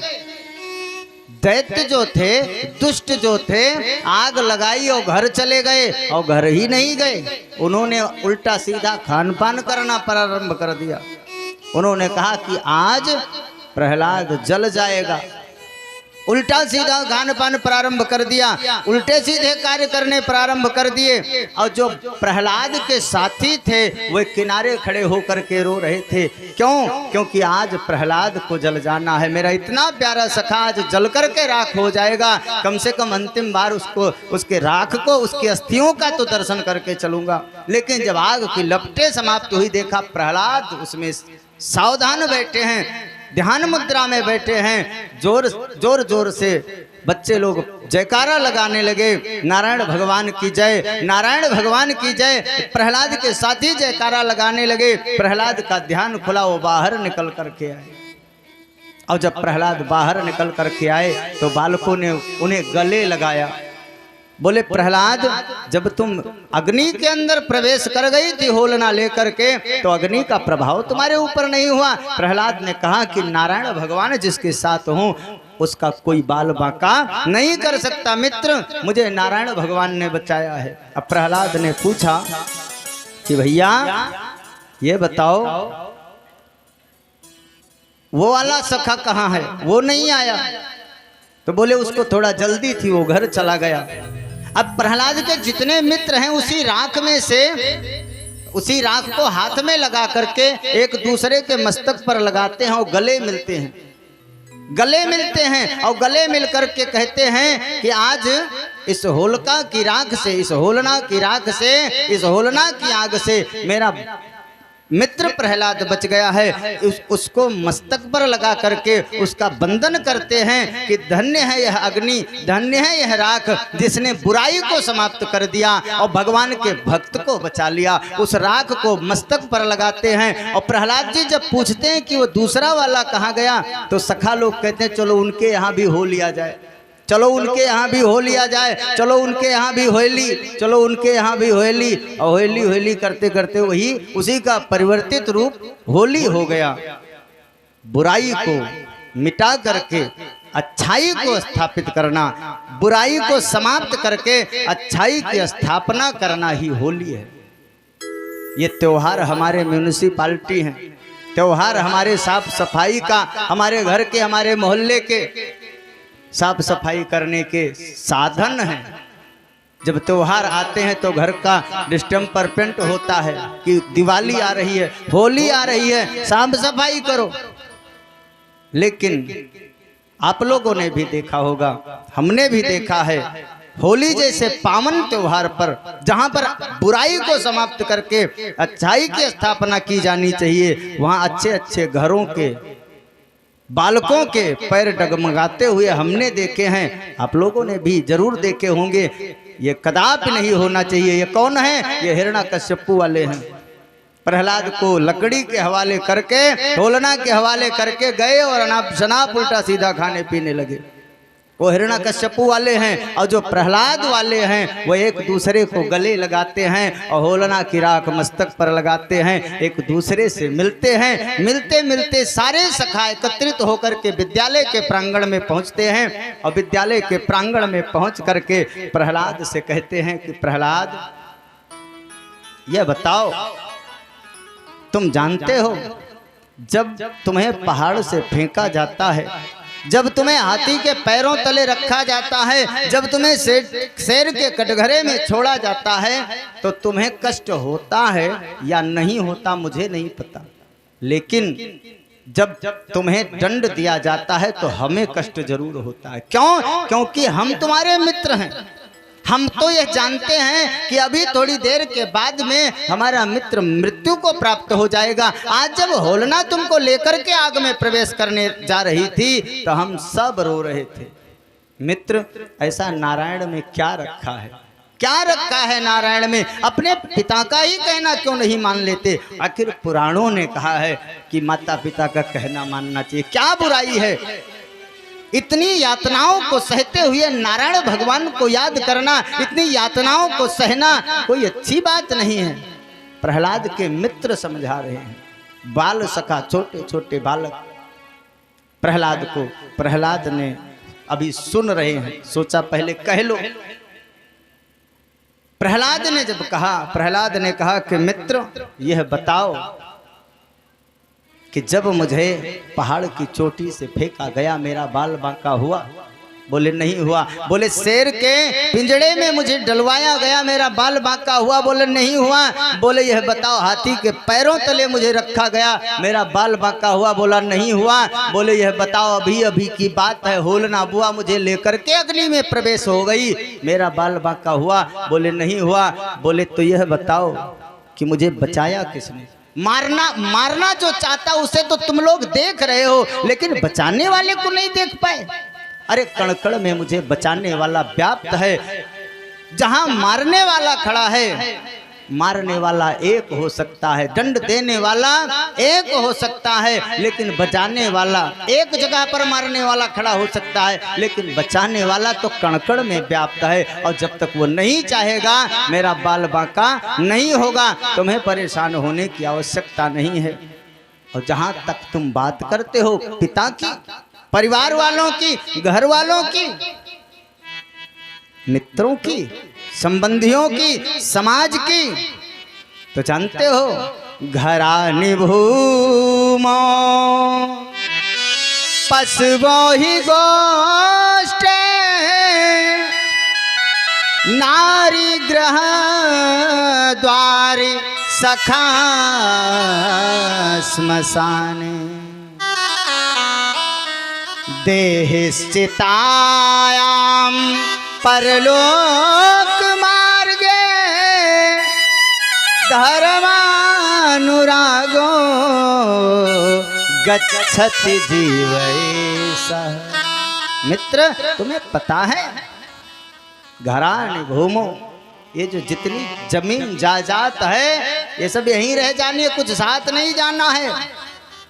जितनी दौलत है, जितनी शोहरत है, इस दुनिया से जो मिला है, इस दुनिया से जो मिला है, कुछ टूट जाएगा, कुछ फूट जाएगा, और जो टूटने फूटने से बच गया वो यहीं पर छूट जाएगा।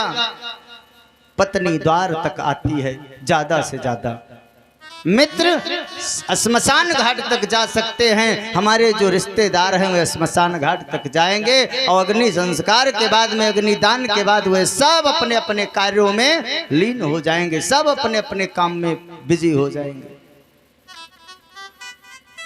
और तो और मित्र, ये जो हमारा शरीर है, ये जो पंच भौतिक शरीर है जिससे हम इतना प्रेम करते हैं, यह भी चिता तक साथ जाता है। देहिश्चितायां, चिता तक जाना है, और परलोक के मार्ग में सिर्फ हमारे कर्म जाते हैं, सिर्फ नारायण की भक्ति जाती है। हमेशा कन्हैया से निवेदन करना चाहिए कि ब्रज भूमि ही प्राणों से प्यारी लगे, ब्रज मंडल माही बसाए रहो, संतों के सुसंग में मस्त रहूं, जग जाल से नाथ बचाए रहो। संतों की झांकी में निहारूं तुम्हें, छविनाथ छटाए बसाए रहो, मेरे बांके बिहारी यह बिनती, मेरे नैनों से नैना मिलाए रहो, मेरे नैनों से नैना मिलाए रहो। अगर परमात्मा की कृपा नहीं करेंगे तो कौन करेगा? अगर नारायण कृपा नहीं करेंगे तो कौन करेगा? हमें आपको भी सोचना चाहिए, और भगवान कृपा करते जरूर हैं। आज प्रहलाद के मित्र लोग प्रहलाद को समझा रहे हैं, और प्रहलाद ने कहा कि मित्र, घरानि भूमो पशुओं ही गोष्ठे, नारी ग्रह द्वारे सखा श्मशाने, देहिश्चितायां परलोक मार्गे धर्मानुरागो गच्छति जीवैषः। अंत में तो अपना जो कर्म है वही जानना है, परमात्मा की कृपा ही, परमात्मा की करुणा ही साथ जाननी है। ये मेरा हिरण्याकश्यपु, मेरा जो बाप है, ये मेरा कुछ बिगाड़ नहीं सकता। क्यों? क्योंकि बचाने वाले, मारने वाला तो एक जगह है, एक जगह खड़ा है, लेकिन बचाने वाला तो कण-कण में व्याप्त है। मेरा कौन बाल बांका कर सकता है? करोड़ों हिरण्याकश्यपु मेरा कुछ नहीं कर सकते। क्यों? क्योंकि जो अनंत है, इनफाइनाइट, अनंत है, कण-कण में, अणु-अणु में। बिन पद चलई सुनई बिन काना, कर बिन कर्म करई विधि नाना। जो सब जगह समान रूप से व्याप्त रहने वाला परमात्मा है, उस नारायण के भरोसे पे हम बैठे हुए हैं। मैं तो कहता हूँ कि तुम लोगों को भी परमात्मा की भक्ति करनी चाहिए। हम तो कहते हैं कि चलो हम आपको एक खेल खेलना सिखाते हैं। बोले क्या करें? बोले विद्यालय से घंटा घरियारी ले आओ, विद्यालय से घंटा ले आओ, घंटी ले आओ, झांझ मंजीरा ढोलक सब उठा लाओ। हम बताते हैं आज नया खेल आप लोगों को। सब ने, किसी ने ढोल टांगी गले में, किसी ने हाथ में करताल ली, किसी ने हाथ में मंजीरा लिया, किसी ने घंटा लिया, और सब एक दूसरे से ऐसे हाथ जोड़ करके एक गोला बनाए, और गोले में खड़े हो करके प्रहलाद जी बीचों बीच में खड़े हुए और बोले, जो मैं बोलता हूँ वो बोलो। लगे संकीर्तन कराने प्रहलाद जी, और जब संकीर्तन जोर जोर से होने लगा तो जब कई बालक इकट्ठा होकर के इतनी जोर स्वर लहरी कि आवाज बाहर तक जाने लगी, तो संडा मर्क जो दोनों गुरुजी थे वो बाहर बैठे हुए थे। बाहर अंदर की आवाज सुनाई पड़ी तो दौड़ाया है 2-4 सिपाहियों को कोई दौड़ करके जाओ और देखो अंदर क्या हो रहा है, नारायण का संकीर्तन कौन करा रहा है। सिपाही आए, 2-4-10 जितने सिपाही थे उन लोगों ने सोचा ये सबका अगुआ तो प्रहलाद है, तो लाओ प्रहलाद को पकड़ लिया जाए, लाओ प्रहलाद को पकड़ लिया जाए। अब सिपाहियों ने जैसे ही प्रहलाद को पकड़ना चाहा, नारायण भगवान की भक्ति का प्रभाव तो देखिए, नारायण भगवान की ऐसी कृपा हुई कि आए थे प्रहलाद को पकड़ने और प्रहलाद का स्पर्श करते ही वे भी नाचने लगे, बढ़िया वे भी संकीर्तन करने लगे। जो सिपाही इनको बुलाने आए थे वे संकीर्तन में लग गए और सिपाहियों को भेजा, जो आवे प्रहलाद को स्पर्श करे वह भी भक्ति में बन जाए। चंडामर्क ने सोचा कि चलो देखते हैं, वह आए, देखा कि बालक नाच रहे हैं, प्रहलाद नाच रहा है, नारायण भगवान का संकीर्तन चल रहा है और जो हमने सिपाहियों को भेजा था वे भी नृत्य कर रहे हैं, वे भी भक्ति में हो चुके हैं। चंडामर्क दोनों ने सोचा कि किसी को रोकने से कोई फायदा नहीं, अगुआ तो प्रहलाद है, इसी को रोको, और दौड़ करके जैसे ही प्रहलाद का हाथ पकड़ा, इनके अंदर भी नारायण भगवान की कृपा से भक्ति माता का प्रवेश हो गया। क्यों? क्योंकि आज नारायण भगवान की विशेष कृपा प्रहलाद के ऊपर है और नारायण जैसे प्रहलाद का स्पर्श किया चंडामर्क भी नृत्य करने लगे, जोर जोर से स्वर लहरी हुई और इतना जोर संकीर्तन हुआ कि बगल में ही हिरण्याकश्यपु का महल है, वहां तक आवाज जाने लगी। और जब वहां तक आवाज जाने लगी उसने सुना कि हमारे आसपास नारायण का संकीर्तन कौन करा रहा है, इतनी जोर जोर से नारायण का नाम कौन ले रहा है। दौड़ करके आया और जब दौड़ करके बाहर आया, बाहर आकर के देखा तो उसके विद्यालय में ही नारायण का संकीर्तन चल रहा था। दौड़ करके आया, विद्यालय के अंदर प्रवेश करता है, दृश्य देख करके आज हिरण्याकश्यपु को अचंभा होता है। हिरण्याकश्यपु सोचता है कि अभी तक एक प्रहलाद था, एक भक्त था, उस एक भक्त ने, नारायण के एक भक्त ने हमें इतना परेशान कर दिया कि मारने के लिए उसके इतने उपाय हमने किए, सारे व्यर्थ चले गए। अब इतने नारायण के भक्तों को कैसे मारूंगा। इस सबको बिगाड़ने का मूल जड़, इन सबको बिगाड़ने का मेन कारण तो मेरा बेटा है। आज अगर हिरण्याकश्यपु प्रहलाद को छू लेता तो वह भी भगवान का भक्त हुए बिना न रह जाता, लेकिन दूर से ही तेज आवाज में कहा, है दुर्विनीत मदात्म कुल भेद कराधम संबंध अच्छा सनोद्भूतम निषेतायमक्षयम्।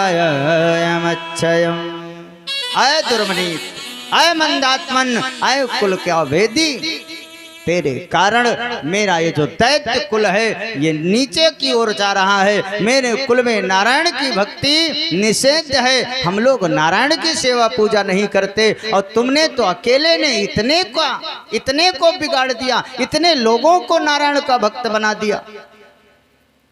जोर जोर से लगा डांटने और जब डांटने लगा तो आज प्रहलाद पहली बार हिरण्याकश्यपु को पिताजी ना कह करके, हिरण्याकश्यपु ना कह करके आज पहली बार हिरण्याकश्यपु को राजन कहा, राजा कहा कि तुम राजा हो। न केवलम में भवतस्य राजा सवै बलिनां च परेशा। राजन तुम मुझे बताते हो कि मैंने बिगाड़ करके रख दिया। हर जीव मात्र का यह धर्म है, हर जीव मात्र का यह काम होना चाहिए। क्यों? क्योंकि यह काम करने के लिए ही, जीव को शिव में समर्पित करने के लिए ही हमारा जन्म होता है। हम पृथ्वी पर सिर्फ इसीलिए भेजे जाते हैं कि हम एक अपना आदर्श स्थापित करें। भागवत धर्म का पालन करें, सनातन धर्म का पालन करें और उसके बाद में ऐसा कर्म करें कि बार बार जन्म मरण का झंझट समाप्त हो जाए। ये 84 लाख योनियों में भटकते भटकते जो मानव का शरीर मिला है, मानव तन मिला है, सिर्फ मानव तन में ही मुक्ति को पाया जा सकता है। इसमें भी तू भगवान का भजन करने के लिए रोक रहा है। हिरण्याकश्यपु ने कहा बहुत हो लिया तुम्हारा भगवान, तुमसे मैं बाद में निपटूंगा, पहले अपने भगवान को बताओ कहां है, तेरा भगवान कहां है। तो भगवान जानते हो कहां है, जहां भक्त की हाँ भगवान वहां। सूर अनेक फिरे कन मांगत, आपको तमाम सूरदास जी मिल जाएंगे भिक्षावृत्ति करते हुए, भीख मांगते हुए। सूर अनेक फिरे कन मांगत, पै पद सूर सो स्वाद कहाँ, करताल मजीरा बजाती फिरे, मीरा मतवारी सो चाह कहाँ। रघुनाथ कथा कितनों ने लिखी, तुलसी जैसी मर्याद कहाँ। और भगवान बसे प्रतिकंबन में, पर काढ़िबे को प्रहलाद कहाँ। भगवान तो सब जगह समान रूप से विद्यमान है, लेकिन निकालने के लिए, देखने के लिए प्रहलाद की आंख होनी चाहिए, प्रहलाद जैसी दृष्टि होनी चाहिए। अरे जर्रे जर्रे में है झांकी भगवान की, किसी सूझ वाली आंख ने पहचान ली। आंख होनी चाहिए, कौन सी? बोले सूझ वाली। ये लौकिक आंख है, इससे परमात्मा नहीं दिखाई पड़ेगा। क्यों? क्योंकि ब्रह्म इंद्रियों का विषय नहीं है, ब्रह्म इंद्रियों का विषय नहीं है। इन लौकिक आंखों से परमात्मा हमें दिखाई नहीं पड़ेगा। उसके लिए पारलौकिक आंख होनी चाहिए, उसके लिए पारलौकिक दृष्टि होनी चाहिए। जब आंख बंद करो और हनुमानगढ़ी का नजारा देखो, आपको दिखाई पड़ेंगे। और आंख खोले रहोगे तो जगत को देखोगे, और आंख बंद करके जब अंदर चक्षु को खोलोगे, अंदर की आंखों को खोलोगे, तब जगदीश दिखाई पड़ेगा। और जब तक ये जगत को देखने वाली आंख है, तो जगत को देखने वाली आंख जगदीश को देख नहीं सकती। एक नामदेव नाम के संत हुए, रोटी बना रहे थे। अरे नामदेव ने बनाई रोटी, कुत्ते ने उठाई। रोटी बनाई और देख रहा था कुत्ता झपट के भगा, और जब झपट के भगा तो सोचा नामदेव ने तो सूखी लेकर के जा रहा है। नामदेव ने बनाई रोटी, कुत्ते ने उठाई, पीछे घी का कटोरा लिए जा रहे, बोले रूखी तो ना खाओ, स्वामी घी भी लेते जाओ, रूप अपना क्यों मुझसे छुपा रहे। तेरा मेरा एक नूर, फिर काहे का हुजूर, तूने शकल बनाई है स्वान की, मोहे ओढ़नी ओढ़ा दी इंसान की। जर्रे जर्रे में है झांकी भगवान की, किसी सूझ वाली आंख ने पहचान की। हर जगह परमात्मा, लेकिन देखने के लिए नामदेव की दृष्टि होनी चाहिए। देखन को घनश्याम की मूर्ति चाहिए, सूर की आंधरी आंखें। सूरदास की अंधी आंखों से परमात्मा दिखाई पड़ने वाला है। ये जगत को देखने वाली आंख जगदीश को कदापि नहीं देख सकती। क्यों? क्योंकि ब्रह्म इंद्रियों का विषय नहीं है। प्रहलाद ने कहा कि, हिरण्याकश्यपु ने पूछा कि राम कहाँ? प्रहलाद ने कहा सब ठाव। बोले क्या इस प्रस्तर के खंभ में? बोले हाँ। हाँ सुनकर नर के हरि जागे। और जैसे ही हाँ कहा, परमात्मा उसमें, परमात्मा का प्राकट्य उसमें हो गया, और उसके हाथ में गदा थी, जोर से प्रहार किया प्रस्तर के खंभ पर। उस पहाड़ पत्थर के खंभे पर जोर से गदा से प्रहार किया, और जोर से गर्जना करते हुए उसी में से नरसिंह भगवान प्रकट हो गए। बोलिए नरसिंह भगवान की जय हो। बोलिए नरसिंह भगवान की जय हो। बोलिए सच्चिदानंद भगवान की जय हो। बोलिए भक्त और भगवान की जय हो।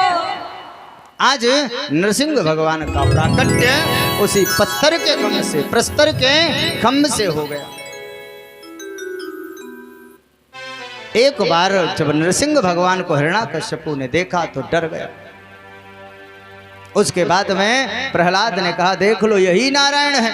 हिरण्याकश्यपु ने तुरंत ही गदा उठाई और जोर से दौड़ पड़ा नारायण भगवान के ऊपर प्रहार करने के लिए। अब ही समय काफी है, इसलिए नारायण भगवान पूरा समय, जब तक गोधूली बेला नहीं हो गई, सायंकालीन बेला नहीं हो गई, तब तक हिरण्याकश्यपु को इधर उधर दौड़ा रहे, उनके साथ खेल रहे हैं। और जैसे ही गोधूली बेला हुई, जैसे ही सायंकालीन बेला हुई, हिरण्याकश्यपु को उठाया और उठा कर के लेकर के आए, उसके ही उस विद्यालय के द्वार पर ला कर के बैठ गए, बीचों बीच दरवाजे के, और अपने विशाल जंघाओं के ऊपर उसको लिटा लिया और बोले, आज तुम्हें मैं मार दूंगा। हिरण्याकश्यपु ने कहा, तुम कौन? भगवान ने कहा, मैं नारायण हूं। नारायण नाम सुनते ही एक बार तो चौंकता है हिरण्याकश्यपु, और उसके बाद कहता, लेकिन तुम हमें मार नहीं सकते। बोले क्यों? बोले मुझे इतने वरदान प्राप्त हैं कि उन वरदानों के आगे तुम कुछ कर नहीं सकते, तुम मुझे मार नहीं सकते। बोले आज मैं सारे वरदान को तेरे पूरा करूंगा, जितने वरदान तूने मांगे हैं सारे वरदान को पूरा करते हुए आज तेरे पेट को फाड़ूंगा, आज तुझे मार दूंगा। उसने कहा, मैं ना दिन में मरूंगा ना रात में। बोले कि ये दिन है कि रात? बोले तो गोधूली बेला है। बोले तुम ही बोलते रहना। भगवान ने कहा, तुम ही बताते रहना, तुम ही प्रश्न, तुम ही उत्तर। बोले मैं ना घर में मरूंगा ना बाहर में। बोले कहाँ हो? बोले द्वार पर हूँ, ड्योढ़ी के बीचों बीच। बोले ना घर में हो ना बाहर हो। बोले तब भी तुम हमें नहीं मार सकते, मैं ना पृथ्वी पे मरूंगा ना आकाश में मरूंगा। बोले तुम्हें मैं अपने जंघाओं पे लिटाए हूँ, यहीं फाड़ दूंगा, ना तुम्हें पृथ्वी पे गिरने दूंगा ना आकाश में जाने दूंगा। हिरण्याकश्यपु ने कहा, ना मैं अस्त्र से मरूंगा ना शस्त्र से मरूंगा। आज भगवान नरसिंह ने कहा, मैं अपने इन नाखूनों से तुम्हारे पेट को फाड़ दूंगा, किसी अस्त्र शस्त्र की आवश्यकता मुझे नहीं है। बोले ना मैं नर से मरूंगा ना मैं पशु से मरूंगा। भगवान ने कहा, मैं कौन दिखाई पड़ता हूँ, नर की पशु? बोला कि तुम तो नर भी दिखाई पड़ते हो आधे में, और आधे में पशु दिखाई पड़ते हो। बोले तब ना मैं नर हूं ना मैं पशु हूं, इसलिए तुम्हें मार सकता हूं। बोले फिर भी तुम हमें नहीं मार सकते, क्यों? क्योंकि साल के 12 महीने में मैं नहीं मर सकता। बोले ये 13वां महीना स्पेशल तुम्हारे लिए, पुरुषोत्तम मास, भोले बाबा का महीना तुम्हारे लिए बनाया गया है।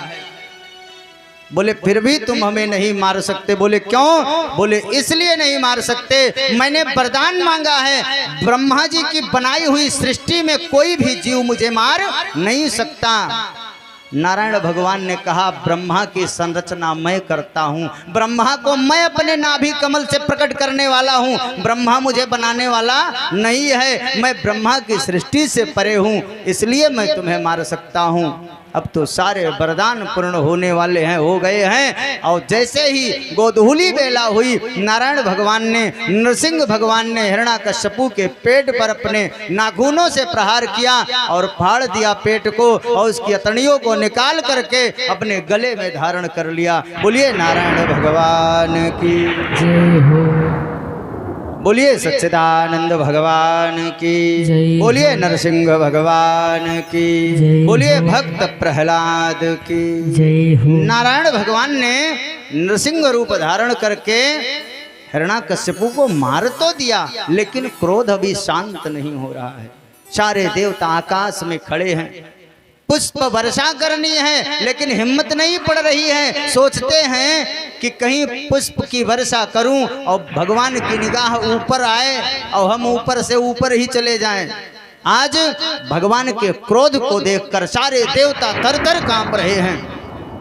ब्रह्मा जी के पास गए, ब्रह्मा जी ने उपाय बताया कि जाओ लक्ष्मी जी को बुला करके लाओ, चाहे जितना क्रोध में हो कोई भी, लेकिन अगर लक्ष्मी जी आ जाएं, चाहे जिसकी तो क्रोध कुछ शांत हो जाता है। गए हैं भगे देवता, लक्ष्मी जी को बुला करके लेकर आए। लक्ष्मी जी आई और जैसे ही लक्ष्मी जी को नरसिंह भगवान ने देखा और एक बार जोर से गर्जना करी, लक्ष्मी जी भगी सीधा वैकुंठ धाम को पहुंच गई, अपने धाम को चली गई। देवताओं से कहती हैं तुम अपने स्वार्थ के लिए, तुम अपने हित की रक्षा के लिए भगवान को न जाने क्या क्या वेश धारण करने पर मजबूर कर देते हो। देवताओं तुम बड़े स्वार्थी हो। उसके बाद में ब्रह्मा जी ने कहा देवताओं से कि देवताओं अगर प्रहलाद चाहें तो इनका क्रोध शांत हो सकता है। अब प्रहलाद की ओर इशारा किया गया। प्रहलाद जी आज नरसिंह भगवान की तरफ जा रहे हैं और नरसिंह भगवान की तरफ जब गए प्रहलाद जी को देखा नरसिंह भगवान ने और देख करके अपने हाथों से उठाया और उठा करके ये जो पशु होते हैं जिसे ज्यादा प्रेम करते हैं उसे चाटने लगते हैं। आज नरसिंह भगवान प्रहलाद को लगे चाटने और चाटने के बाद में प्रहलाद से बोले यह बताओ कि मुझे आने में देर तो नहीं हुई, मुझे आने में देर तो नहीं हो गई? बेटा तुमने मेरे नाम लेने मात्र से, मेरा नाम ले रहा था तुझे इतना कष्ट सहना पड़ा? जो मेरा नाम ले उसे इतना कष्ट दिया जाएगा? तुमने मेरा नाम ले लेकर इतना कष्ट सहन किया है। मैंने आने में बहुत देर की प्रहलाद, इसके लिए मैं क्षमा प्रार्थी हूँ। नरसिंह भगवान कह रहे हैं। प्रहलाद ने कहा कि मुझ जैसे दास के लिए आप आ गए, यही मेरे लिए बहुत बड़ी बात है। अब भगवान कहते हैं कि प्रहलाद मैं आया हूं, मैं कह रहा हूं जो तुम्हें मांगना हो मांग लो, जितने वरदान चाहिए मांग लो। तुम्हें इंद्र का पद चाहिए, इंद्र का पद मैं दे सकता हूं। तुम्हें जो चाहिए वह मांग लो। अर्थ धर्म काम मोक्ष जो चाहते हो वो मैं सब कुछ दे सकता हूं, मुझसे मांग सकते हो। बोलिए नारायण भगवान की जय। आज प्रहलाद कुछ मांग नहीं रहे हैं और नारायण भगवान सब कुछ देने के लिए तैयार हैं। प्रहलाद ने कहा भगवान मुझे सिर्फ आपकी भक्ति मिल जाए, सिर्फ आपकी भक्ति मिल जाए, वही चाहिए और मुझे कुछ नहीं चाहिए। आज नारायण भगवान भक्ति का दान करते हैं और उसके बाद में कहते हैं कि अब इसके बाद आप राज्य करोगे। और उसके बाद में जब नारायण भगवान नरसिंह भगवान का जो स्वरूप धारण किए हैं, जो जाने का समय हुआ तो जाने लगे, तो प्रहलाद ने कहा कि एक निवेदन है नारायण भगवान आपसे, सिर्फ एक निवेदन है। बोले कौन सा? बोले निवेदन यह है, ये जो मेरे पिताजी मरे पड़े हैं, इन्होंने अपने जीवन में कभी सत्कर्म नहीं किया। अरे जो आपका नाम लेता था उसका गला इन्होंने काट दिया। लेकिन मैं चाहता हूं कुछ भी हो जाए, मैं इनके बिंदु से पैदा हुआ हूं, इसलिए मैं चाहता हूं इनकी दुर्गति ना होने पाए। नारायण भगवान ने कहा कि प्रहलाद तेरे जैसा भक्त जिसके कुल में जन्म ले लेता है, उसकी 7 पीढ़ी आगे की और 7 पीढ़ी पीछे की स्वतः तर जाती है। जिसके घर में भगवान का भक्त जन्म ले ले, जिसके कुल में नारायण का भक्त जन्म ले ले, लेकिन ध्यान रहे भक्त रहना चाहिए, ध्यान रहे भक्त ही होना चाहिए। जिसके कुल में भक्त जन्म लेकर के आ जाए उसकी 7 पीढ़ियां तर जाती हैं। बोलिए सच्चिदानंद भगवान की। आज इस प्रसंग में इतना ही, फिर कभी समय मिलेगा तो और थोड़ा बहुत इसी प्रसंग में गाने का प्रयास करूंगा। इसके बाद में एक कथा भागवत जी में आती है गजेंद्र मोक्ष की। गजेंद्र मोक्ष की बड़ी दिव्य कथा है। भागवत की हर प्रसंग दिव्य है, भागवत जी के हर प्रसंग दिव्य हैं।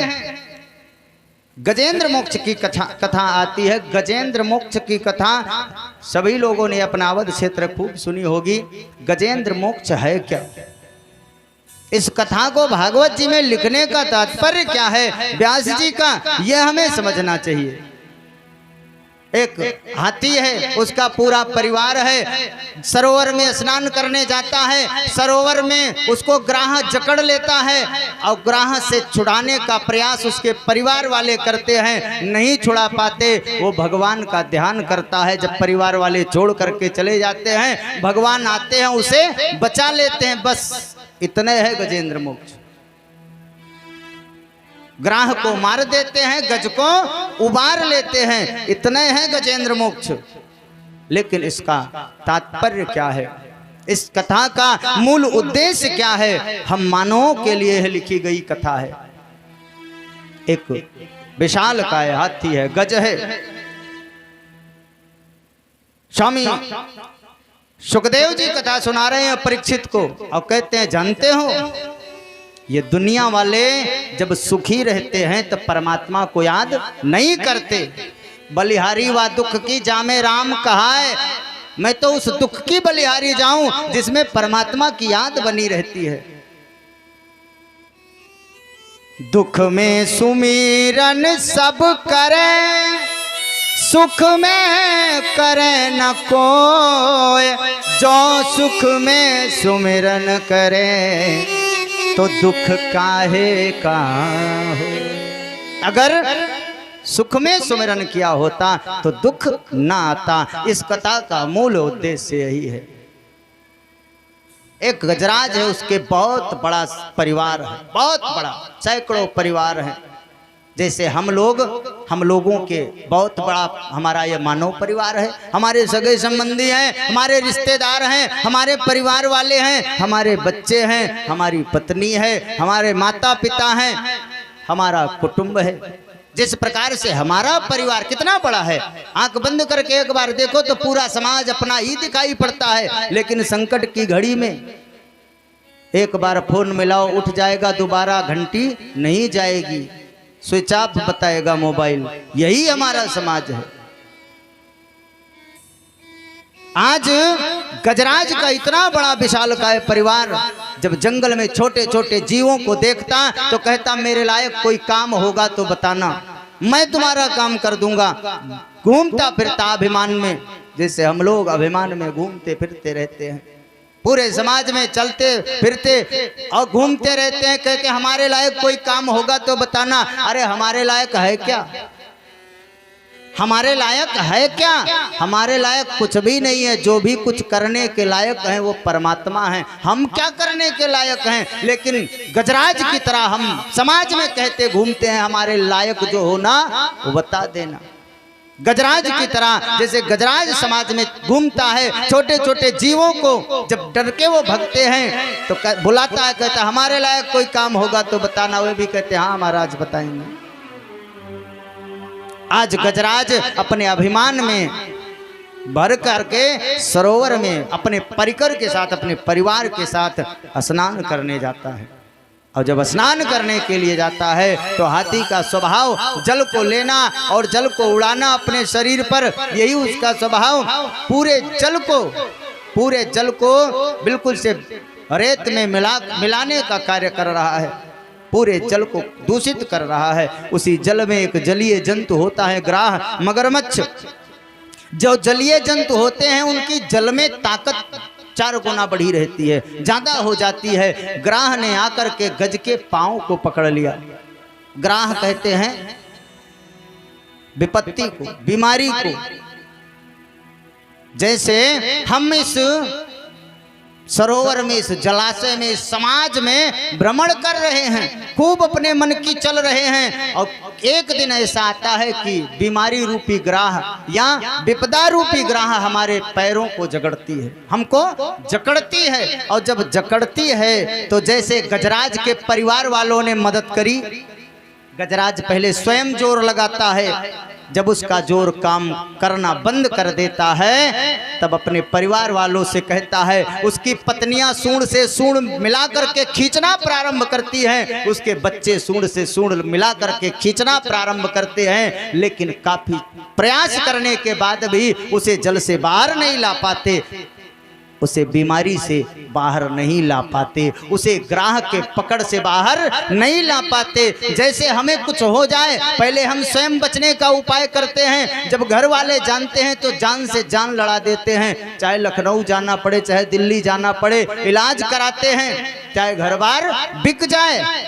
लेकिन एक समय ऐसा आता है जब अंतिम उपचार चलने लगता है तो घर वाले कहते हैं, यही घर वाले, यही समाज वाले, यही परिवार वाले, जैसे गजराज के परिवार वालों ने सूंड से बहुत प्रयास किया, उसके बाद सूंड छुटाई और कहा आप जानो परमात्मा जाने। अब भगवान तुम्हें अगर उठा लेते तो ठीक रहता, क्यों? क्योंकि तुम्हारे वजह से इतने पीछे परेशान हैं, हम लोगों को भी अपना जीवन जीना है। ऐसे ये परिवार वाले, ऐसे ये समाज वाले, ऐसे ये रिश्तेदार कहते हैं कि अगर परमात्मा अब इनको अपना लेते तो ठीक रहता, क्यों? क्योंकि अब कुछ रह नहीं गया घर में, सारी दौलत तो इनके पीछे बर्बाद हो गई, सारा जितना सामर्थ्य था, जितना मेहनत था, सब लगा देते हैं, लेकिन लगाने के बाद भी जब हतप्रभ हो जाते हैं, कोई कार्य नहीं बनता, तो छोड़ देने का निश्चय ले लेते हैं। इसी प्रकार गजराज को आज उनके परिवार वालों ने छोड़ दिया उनकी स्थिति पर। गजराज जब देखता है कि मेरा कोई अब सहारा नहीं है, और गजराज में और हम में यही अंतर है, गजराज जब देखता है कि कोई नहीं है पीछे, तब वह नारायण के शरण में जाता है, और हम और आप जब कोई नहीं रह जाता है, जब परिवार वाले ये मनाने लगते हैं कि अब ये मर जाते तो ठीक रहता, तब भी हम भैया का बुला दो, पिताजी को बुला दो, उनको भी देख लें, दीदी को बुला दो, दादा को बुला दो। और गजराज को जब परिवार वालों ने छोड़ा तो उसने, जब जगत वालों ने छोड़ दिया तब वो सीधा जगदीश के चरणों में गया। जब वह अंतिम समय आए, जब ये जानो कि ये जगत वाले काम नहीं आएंगे अब, तब तो कम से कम जगदीश के शरण की तरफ जाओ। जैसे गजराज का उद्धार हो गया, अगर उद्धार ना हो जाए तो कहना। आज जगदीश के शरण में गजराज जाता है और कमल के पुष्प को तोड़ता है। आकाश मार्ग में खड़े सारे देवता इस दृश्य को देख रहे हैं। गज और ग्राह की लड़ाई को आकाश में खड़े सारे देवता देख रहे हैं। सभी देवताओं ने जब देखा इस दृश्य को तो सोचते हैं कि गजराज अगर हमें बुलाता तो हम इसकी मदद के लिए जाते, हमें बुलाता तो हम इसकी मदद के लिए जाते। और जब गजराज ने कमल का पुष्प तोड़ा और तोड़ करके सूंड ऊपर करी तो गजराज जो है का विद्या गजेंद्रस्य, क्या विद्या थी गजेंद्र के अंदर, क्या प्रतिभा थी गजेंद्र के अंदर। किस डिग्री कॉलेज में गजराज पढ़ने गया था, किस संस्कृत के श्लोक को गजराज जानता था। सूंड ऊपर करी और गो गो करने लगा। भगवान नारायण दौड़े चले आए। देवताओं ने कहा आप कहाँ जा रहे हो? अरे इतने देर से हम लोग खड़े, हमको बुला नहीं रहा है और आप कहाँ दौड़े चले आए? बोले ये गोगो कर रहा है। बोले गोगो नहीं कर रहा है, गोविंद गोविंद कर रहा है, गोपाल गोपाल कर रहा है। बोले सच्चिदानंद भगवान की जय हो। गोगो कर रहा है, गोपाल चले आए, गोविंद चले आए, साक्षात नारायण भगवान आए और चक्र सुदर्शन से ग्राहक जो पकड़े हुए था उसके गले को काट दिया। परीक्षित ने पूछा कि महाराज आए थे गज का उद्धार करने, गज को उबारने आए थे, ये तो ग्राह का उद्धार करके चले गए। संतों ने कहा कि ग्राह का उद्धार इसलिए कर दिया कि समाज को यह दिखाना चाहते हैं, समाज को यह बताना चाहते हैं कि दुनिया वालों, इस गज और ग्राह के इस कथा से तुम्हें यह सीखना है कि जो भगवान नारायण के